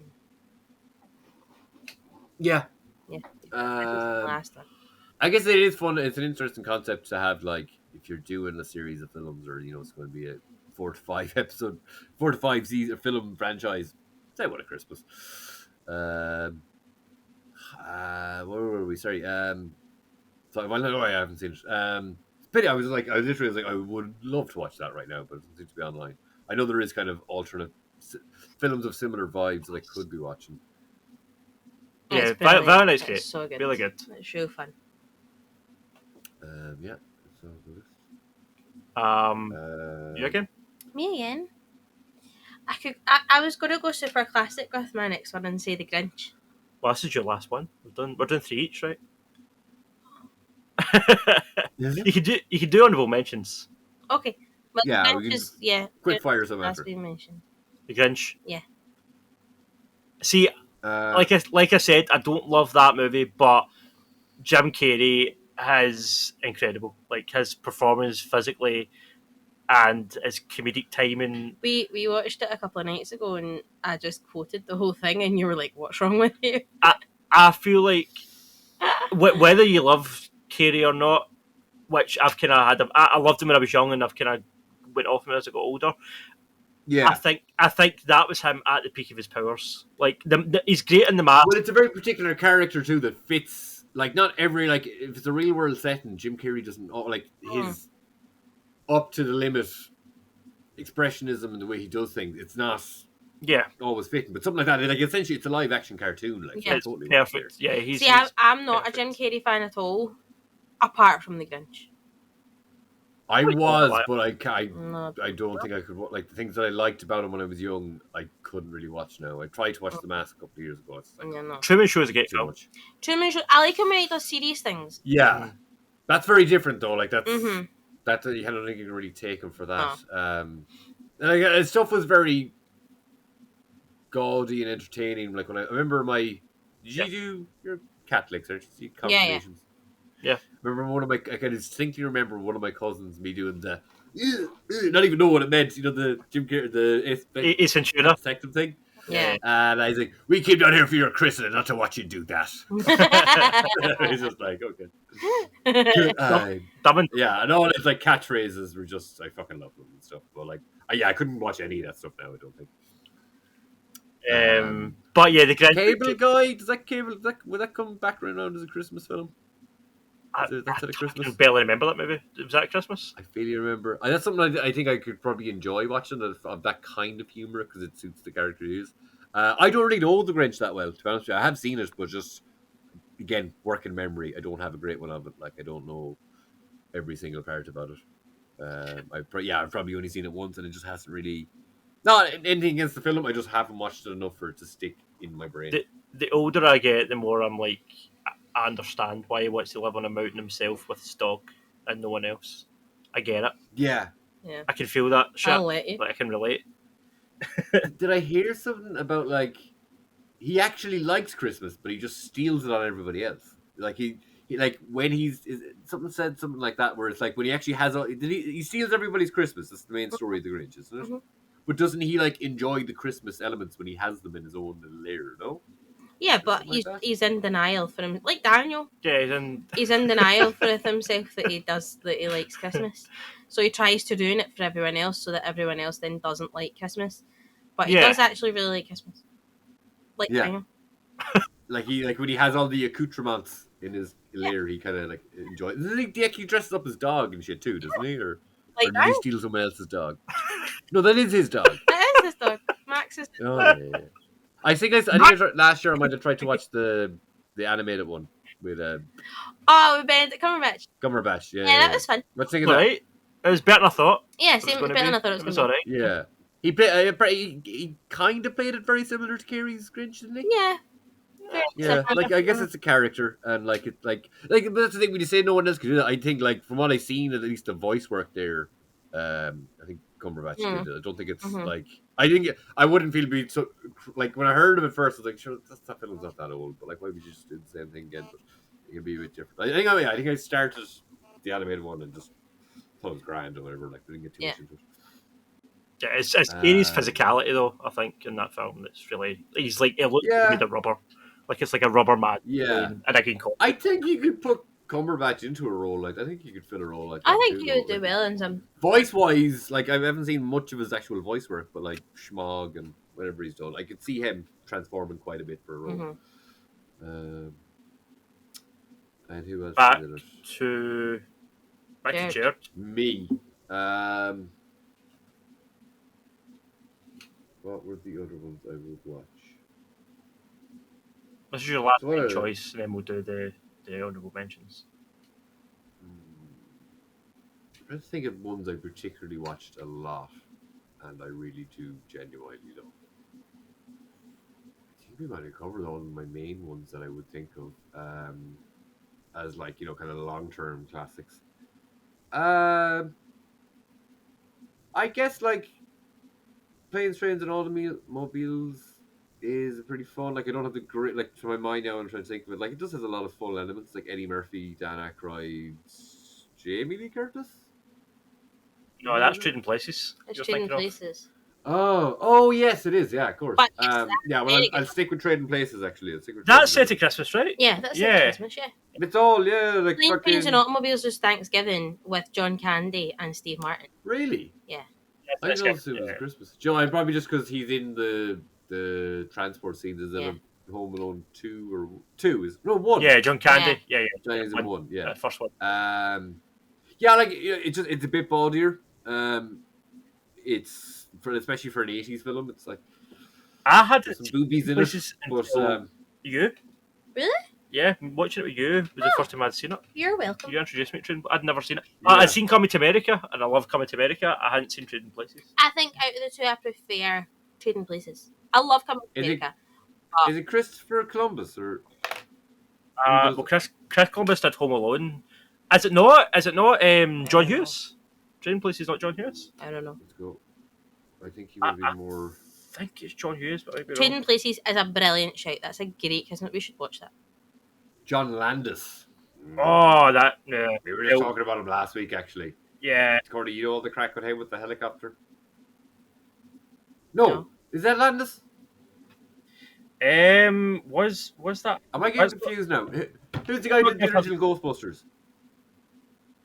I think Max Landau. No, Max is the son. That's how it's been Me Too'd. He's a scumbag. Okay. Who did Ghostbusters? Who did Ghost? Right. John Landis. There's a good father and son, too, though. Blues Brothers, American Werewolf in London. Oh, Raimi. The thriller video. No. Coming to America. Blues Brothers is a classic. Trading Places. Ivan Reitman. Well, no, I've already cleared up in my head that he's not. Landis are the bad ones, so. It's a film. They didn't do that on that film. What was the name of that film again that the guy get chopped in half with a chopper? What? Oh yeah, the Landises. They've like. See, that's the thing. There's a couple of directors who like would have worked with Bill Murray and stuff back then, and like all that crowd. The films can be very interchangeable, like Rob Reiner and stuff. A lot of those films feel very similar, but John Landis. It was John Landis. It was a Twilight Zone movie. It was a Twilight Zone movie. That was it is John Landis. So there was a scene where one of the actors in it was running through water while I can't remember who it was. Well, there was like explosions stuff happening, and there was a real chopper above them, and it fell, and the blades cut through him and the two child actors that he was carrying, and they all died. No. Yeah. Oh, hold on. Yep. Hold on. John Landis and 4 other men working on the film, including the special effects coordinator and the helicopter pilot, were charged with involuntary manslaughter. Yeah. And then his son, Max Landis, was like Me Too there a couple of years ago. Steven Spielberg ended his friendship with John Landis as a result of the on-set helicopter crash that claimed the lives of Vic Morrow and Renee Chen and Micah Dean. Yeah, so was it shot in like Vietnam or something? I don't know. No, I think it was shot in an actual studio, that part, but I'm not sure because I've seen the behind the scenes and you can see like a lightning bag attached to, and then it snapped and. I know why from the picture I kind of thought Vietnam. You guys are not good at Christmas spirit. Let's talk about it. No, it doesn't actually show. It just shows the setting of where it was. But I kind of that was that first after it fell. It's like Vietnam or. I think it's supposed to be Vietnam. Yeah. It's supposed to be Vietnam. Yeah, that's just from that image and the type of helicopter, I think, is what kind of colored my mind. I think it was filmed in Australia. I think it was filmed in America, but it's maybe not. Anyway, on that depressing note, well, let's trade places and talk about another film. So Dan, this is your last choice, and then we're quick fire round. Right, I'm going to go with an obscure one that we watched recently, The Night Before. That was fun. Which I had a lot of fun. Is that the Seth Rogen one? Yeah. Yes. I fucking really enjoyed that. There was something very nice really about good. that. Yeah, it's super. It's not like a kind of known Christmas movie, but I don't know why, because it's got a good cast. It's funny. It's kind of like a raunchy, Superbad type comedy, but it's got a Christmas kind of spirit through it. You've got Michael Shannon as an angel drug dealer. He is an angel. Oh, yeah. But he's also Santa's kid, because at the end when Martin Lawrence is Santa, isn't he? Yeah. And he's telling the story, and he's like, "Thanks, Dad." As if Michael Shannon's his son. Anyway, Martin Lawrence from Bad is it Boys. Martin Bad Lawrence? Is it Martin Lawrence? No, I don't know. It's Tracy Morgan. It's Tracy Morgan. Morgan. I want to say, yeah. It's, Tracy Morgan as Santa? I Morgan. don't remember that. yeah, at all. he's Santa. He's the narrator. He's narrating that, and at the end, when it cuts to Lapland, he's sitting as Santa, and Michael Shannon's like one of his kids, but he's sitting smoking a joint still in his anorak. Yeah, I only saw that, I think I only saw that in the last year or two. And do you know something about it? There's a little bit of, say, like I was talking about it, like a kind of sadness about changes in friendships. Yeah.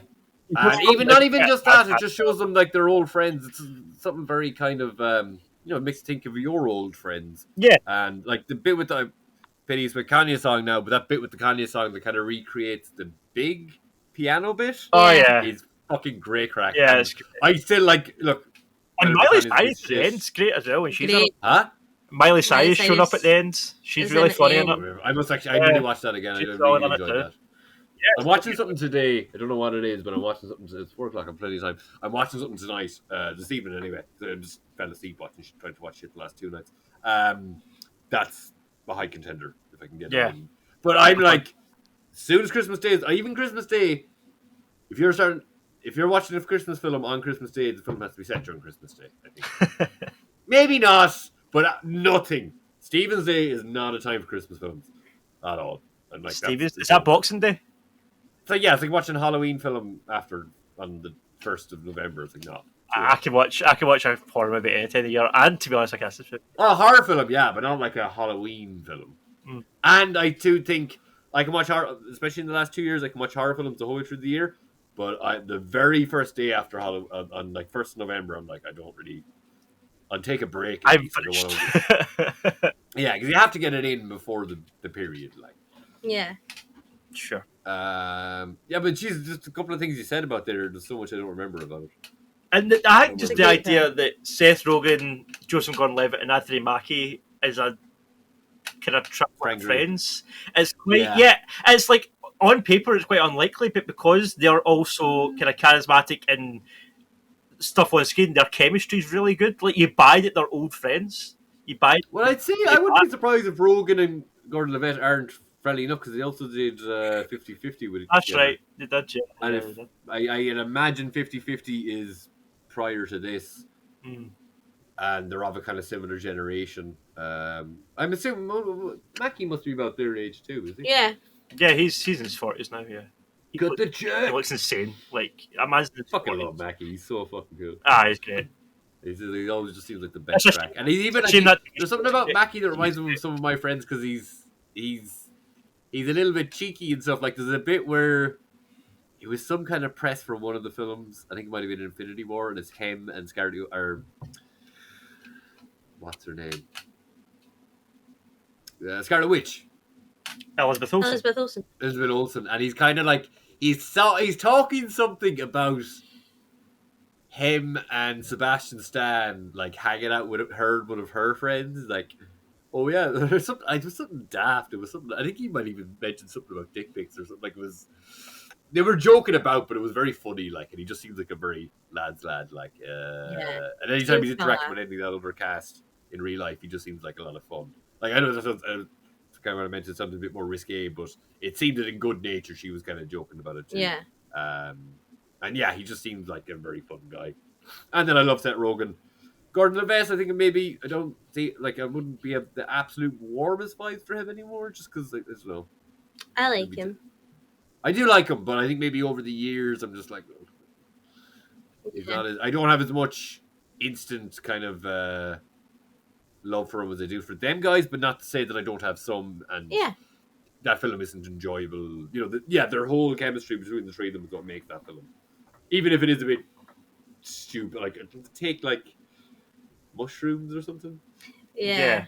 Got a little touch of that, like humor, but it's not really like it's.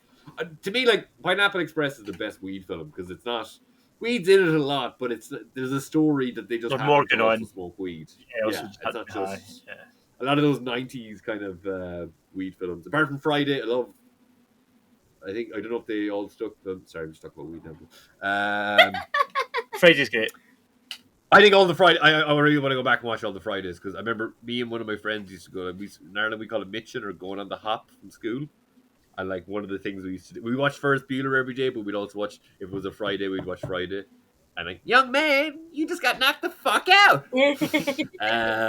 Yeah, so that's to me like the night before has a bit of that drug stuff, but it's still it's more about the relationships between the people in it, like, and it's very entertaining. I think, yeah, it's a good show. Okay, that's us almost in 2 hours. Do we want to do some honourable mentions before we wrap up? Is there anything that you haven't mentioned that you want to So talk about? many. Right, go. So many. No, I'm going to forget some, and then it's going to really annoy me.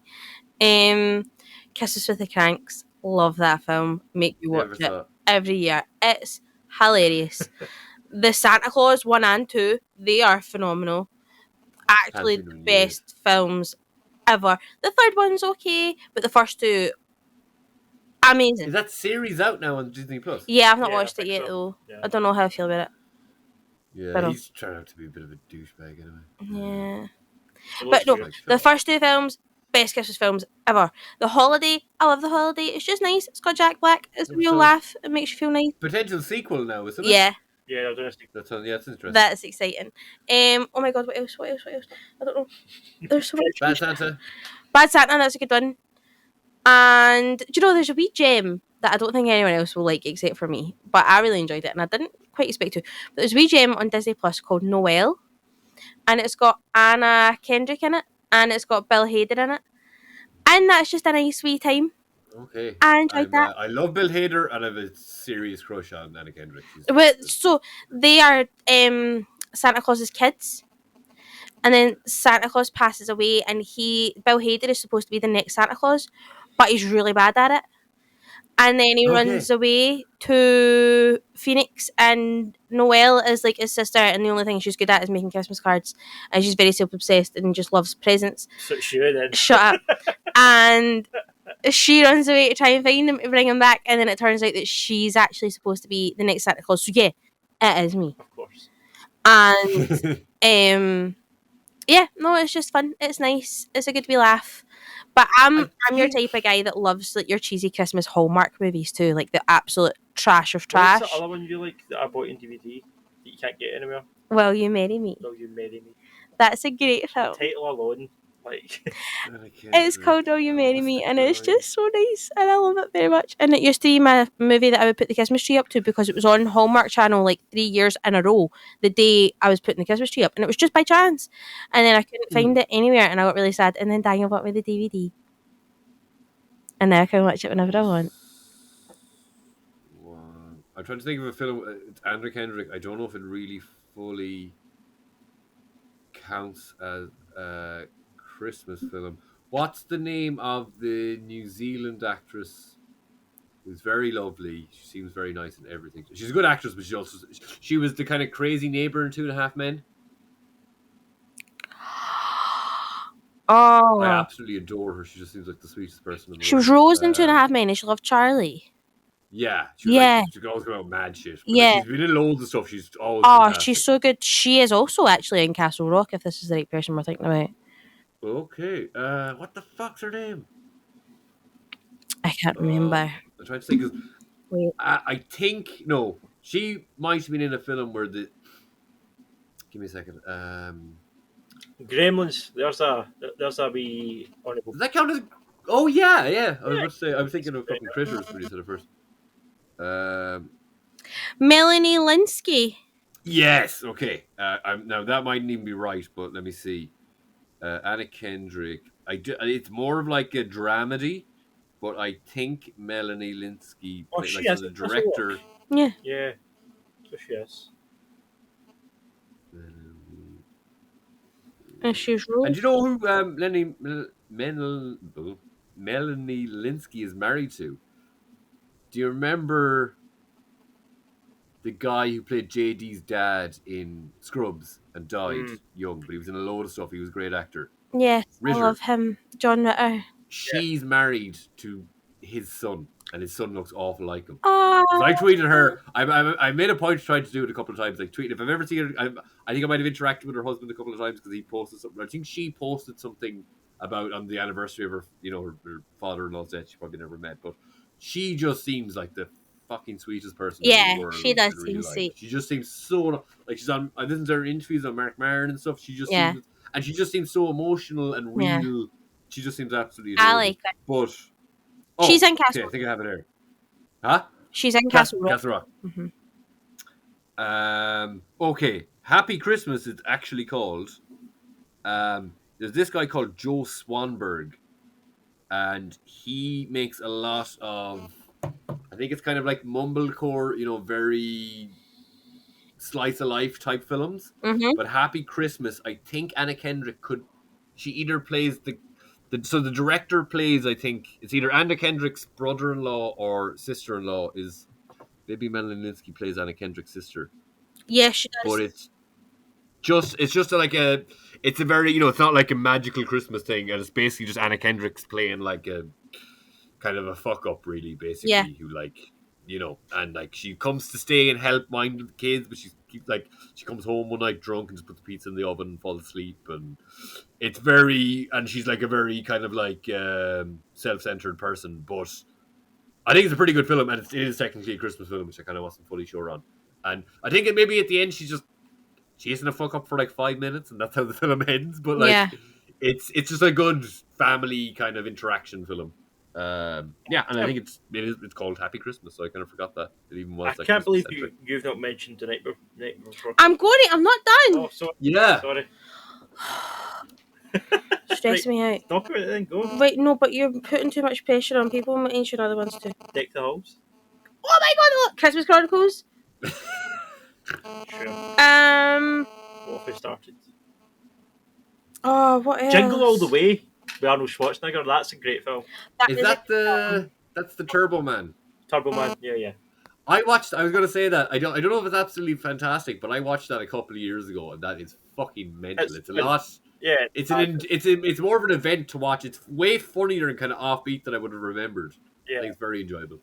I hadn't seen it in years, but there's a scene with like Big Show when he goes into like some, it's like a shopping mall Santa. Or is it like a whole place where he used to go in and fight a load of Santa shopping mall guys? Yeah, and one of them is Big Show. It's just mental, but it's very enjoyable to watch.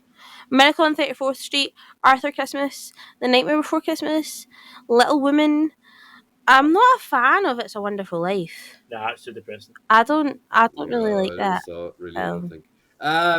What was the other one there? The Nightmare Before Christmas. To me, I think we might have. Did we talk about the Halloween? Courtney, were you on for the Halloween film thing? Yeah, I think it's more. I can't. Not that I'm know it awfully well. To me, that's not a Halloween film. It's a Christmas film. It's solidly both for me. But I the like main it because plot it's doesn't happen in the second and third act of the film happens at Christmas, doesn't it? Yeah, well, they're trying to make their own Christmas because they've never had a Christmas before. A Halloween one, but it's to me. That's why to me it's more of a Christmas film. Yeah. Do you know what I mean? Yeah. Like it's this. I think it's in the start of Halloween, but like the main blocks of the story, and they're obviously Halloween Town or whatever, but the main story takes place over Christmas. Yeah. So. And then you've got Miracle on 34th Street. You've got. Was never really interested in that. I love that film. Boring. Yeah. Yeah. No, it's just nice. What about like Krampus? Did you ever see that kind of horror film? I don't think I've seen Krampus. I don't think I've seen Well, there's a couple of them like horror ones. There's one with Adam Scott, I think. Yeah, is that not I Krampus? find it hard to remember. Yeah, but I think there's a couple of isn't there not another like Krampus that's like a foreign, like a Norwegian film or something? And it's just like Santa's more of like a man, and I don't even know. Like I'm a bit confused by that. But there's certain films. Oh, and that has the guy from like The Anchor. That's actually a really good film. I think I'd only seen that recently. I don't think it's crazy old, but let me see. Yeah, I think I'm all Christmased out. I don't know if you get any more in the barrel. I don't think I have anything, Matt. Like the Miles Morales I'm PS5. totally forgetting something and I know I am, but I can't I'm think scraping what the it barrel. is. Polar Christmas Express! Muppets. The Polar Express. I knew I was forgetting one. That's a good film. What about the A Guardians little bit dry. special? Have you watched that, Jerd? Which? The Guardians one recently that came out this year. The Christmas. Oh, the Marvel Guardians Yeah, thing. that was fun. It's grand. Like it Yeah. didn't. I didn't like it. It didn't detract me. There was no detraction or wasn't an awful lot of addition to it. I thought the Kevin Smith. I'm not really a big fan of meta stuff. Oddly, I unless it's felt worked into the characters.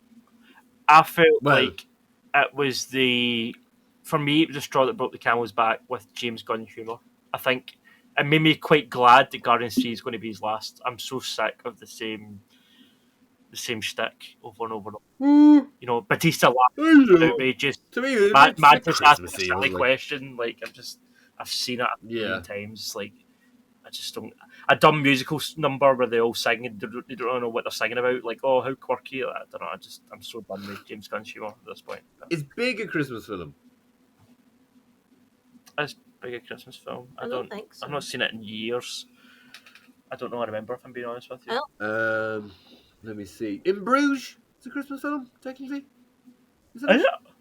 Oh yeah, because it's Snoke at It the is. end when Ray Fiennes shoots himself. Spoilers. Yeah, that's another one. Yes, yeah.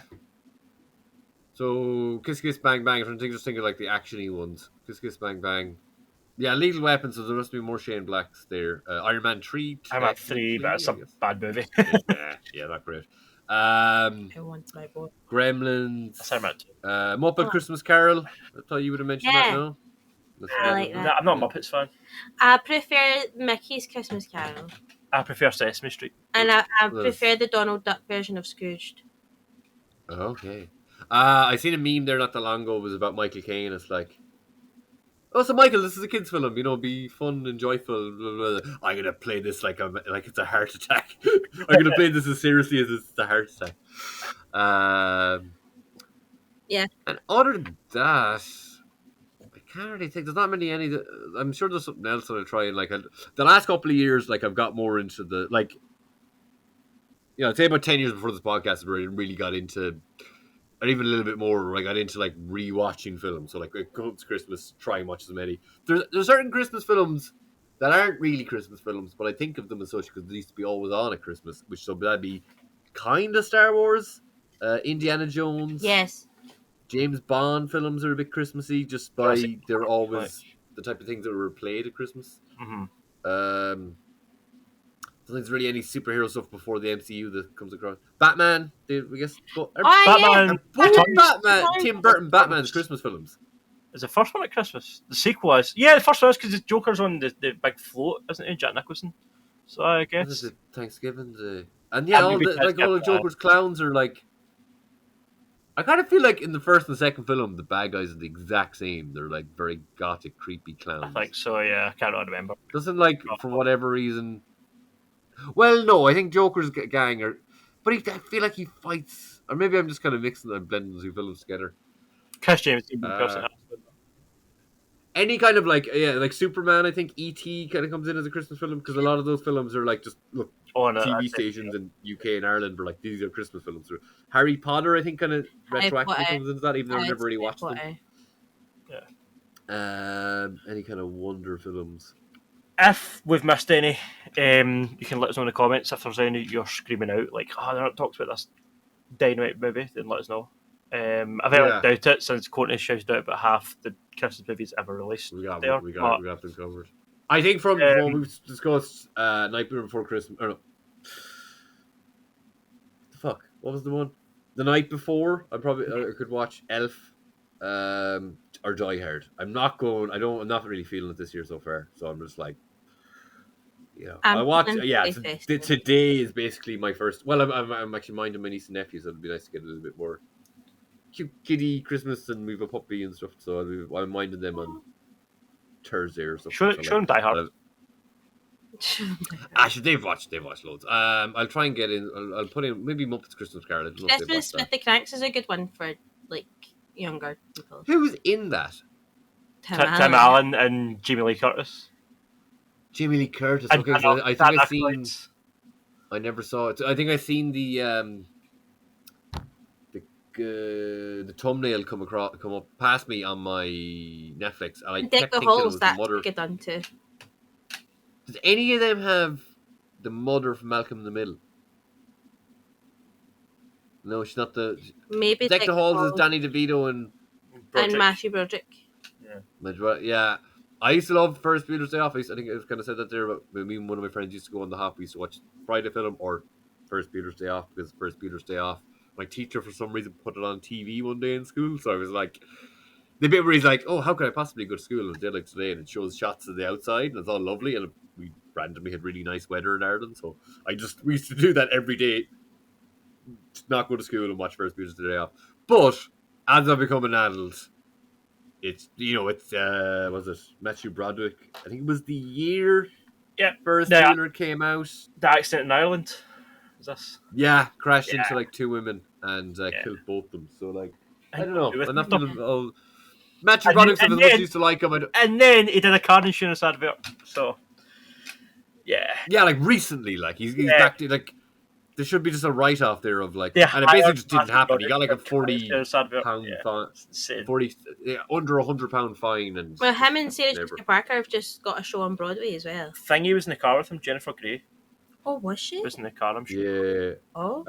Like him, like locals. So I have a friend of mine.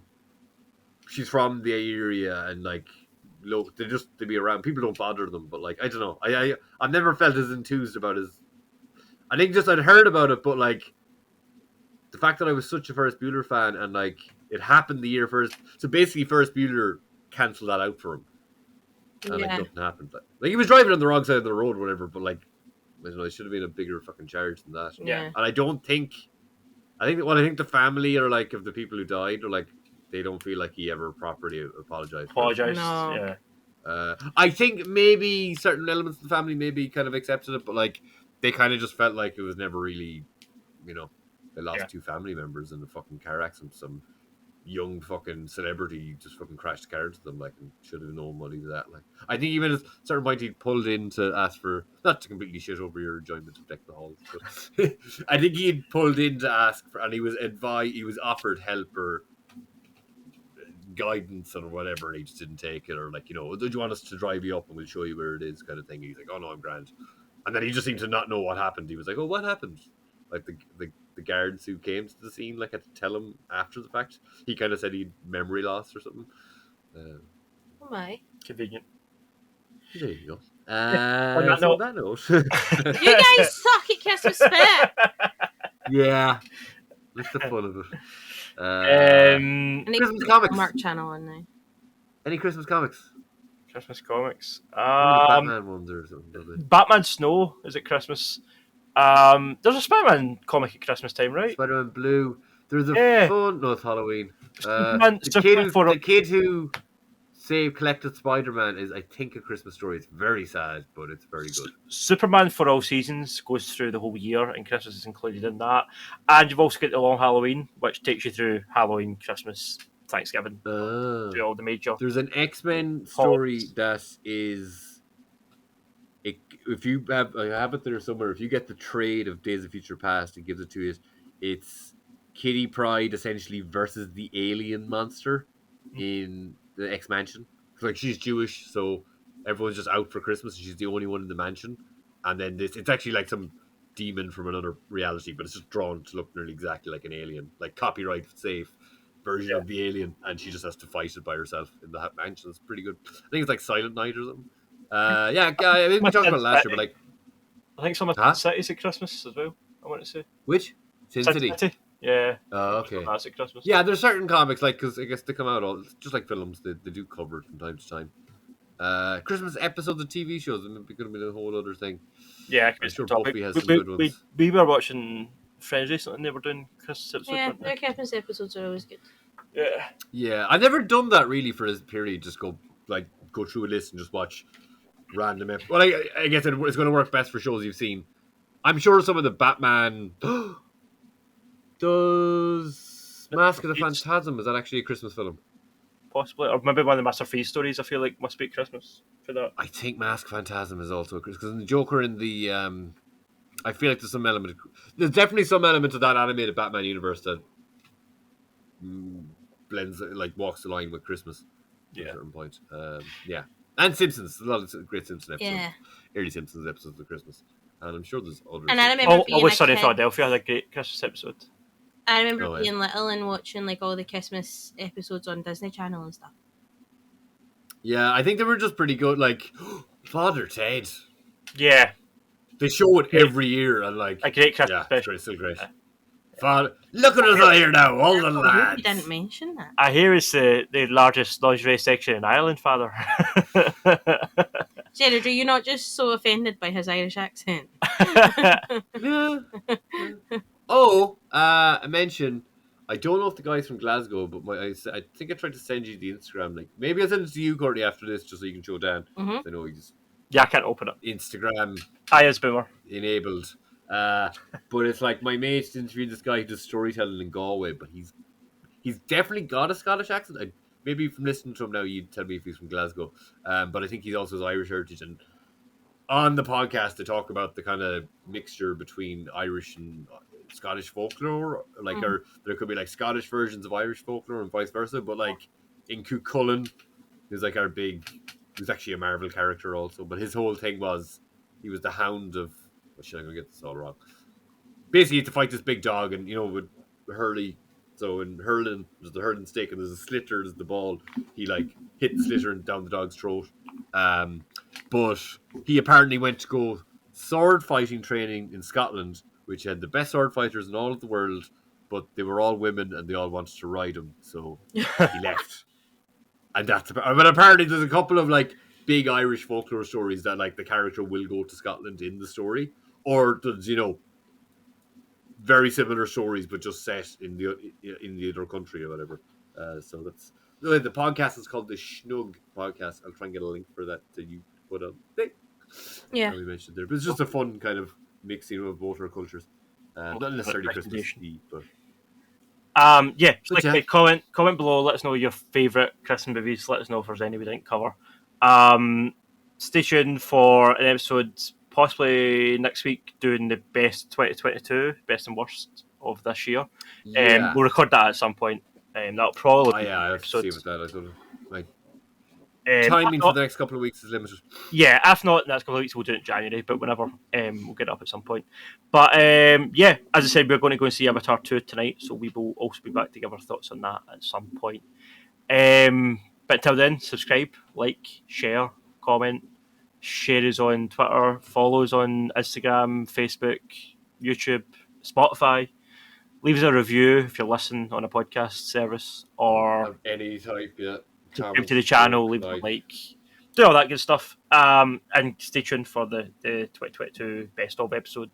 And 2023 will bring more episodes of For Consideration and Pop Shock. And have a good Christmas, I guess. Merry Christmas. Do you notice how it's okay to just say Happy Christmas anymore again? It's not like a thing anymore. That was like a proto anti-PC thing, but it's now like. Oh, was it? Oh no, yeah, just say Happy Christmas. I did see some Irish guy who was like harassing some poor Muslim lads in the street, like videoing them, like going, "Oh, Happy Christmas!" He's like, "Your man is going, oh, Happy Holidays." He's like, "No, I said Happy Christmas." It's like, shut the fuck up. Go away. Grow up. Religion to harass people. Your man just goes, "Yeah, Happy Holidays." He's like, oh, Happy holidays, Happy Christmas, Happy Christmas, Happy Holidays, whatever you want to celebrate. Happy all those good things. Happy Hanukkah, Monica. As long as you have a good time. Even if you don't believe in any of that shit, just get drunk and enjoy yourself, because that's. I don't believe in Christmas either, but I believe in Christmas. It's a commercial event, but the Coca-Cola version. I believe in giving Jeff Bezos all my money, but that's kind of that. Like. I believe in the Coca-Cola Christmas. yeah, Coke is. Anyway, but that's what it's all about. We are not. I know him. You'll see this guy in October too, like at the Coca-Cola can. Yeah, let's easy. Let's just say we're sponsored by Coke. That should get us out of trouble. Anyway, sponsored by Santa. Sure, okay. Santa. Santa. It goes out by singing the Christmas song. He's making a list. He's taking it twice. You're gonna find So what the time is? Naughty or nice, Dan? Santa Claus is coming. Happy Santa. Yeah, that's a good song. Happy the Santa. Batman version. Oh, jingle bells, Batman's bells. And then there's the one from Into the Spider-Verse, which is Spider-Verse into a Christmas film. I think it is, because it's got at a certain part anyway, it's got the Spider-Man Christmas album. Oh, Spidey bells, Spidey later day. It's like sang by Chris Pine. Right. Okay. I I don't remember that movie. Okay. Well, yeah, because you don't like Into the Spider-Verse, so it Nah. like Christmas. Nah, not mad. Yeah. Well, bah humbug to you too. Yeah. See you on the next page. Yeah.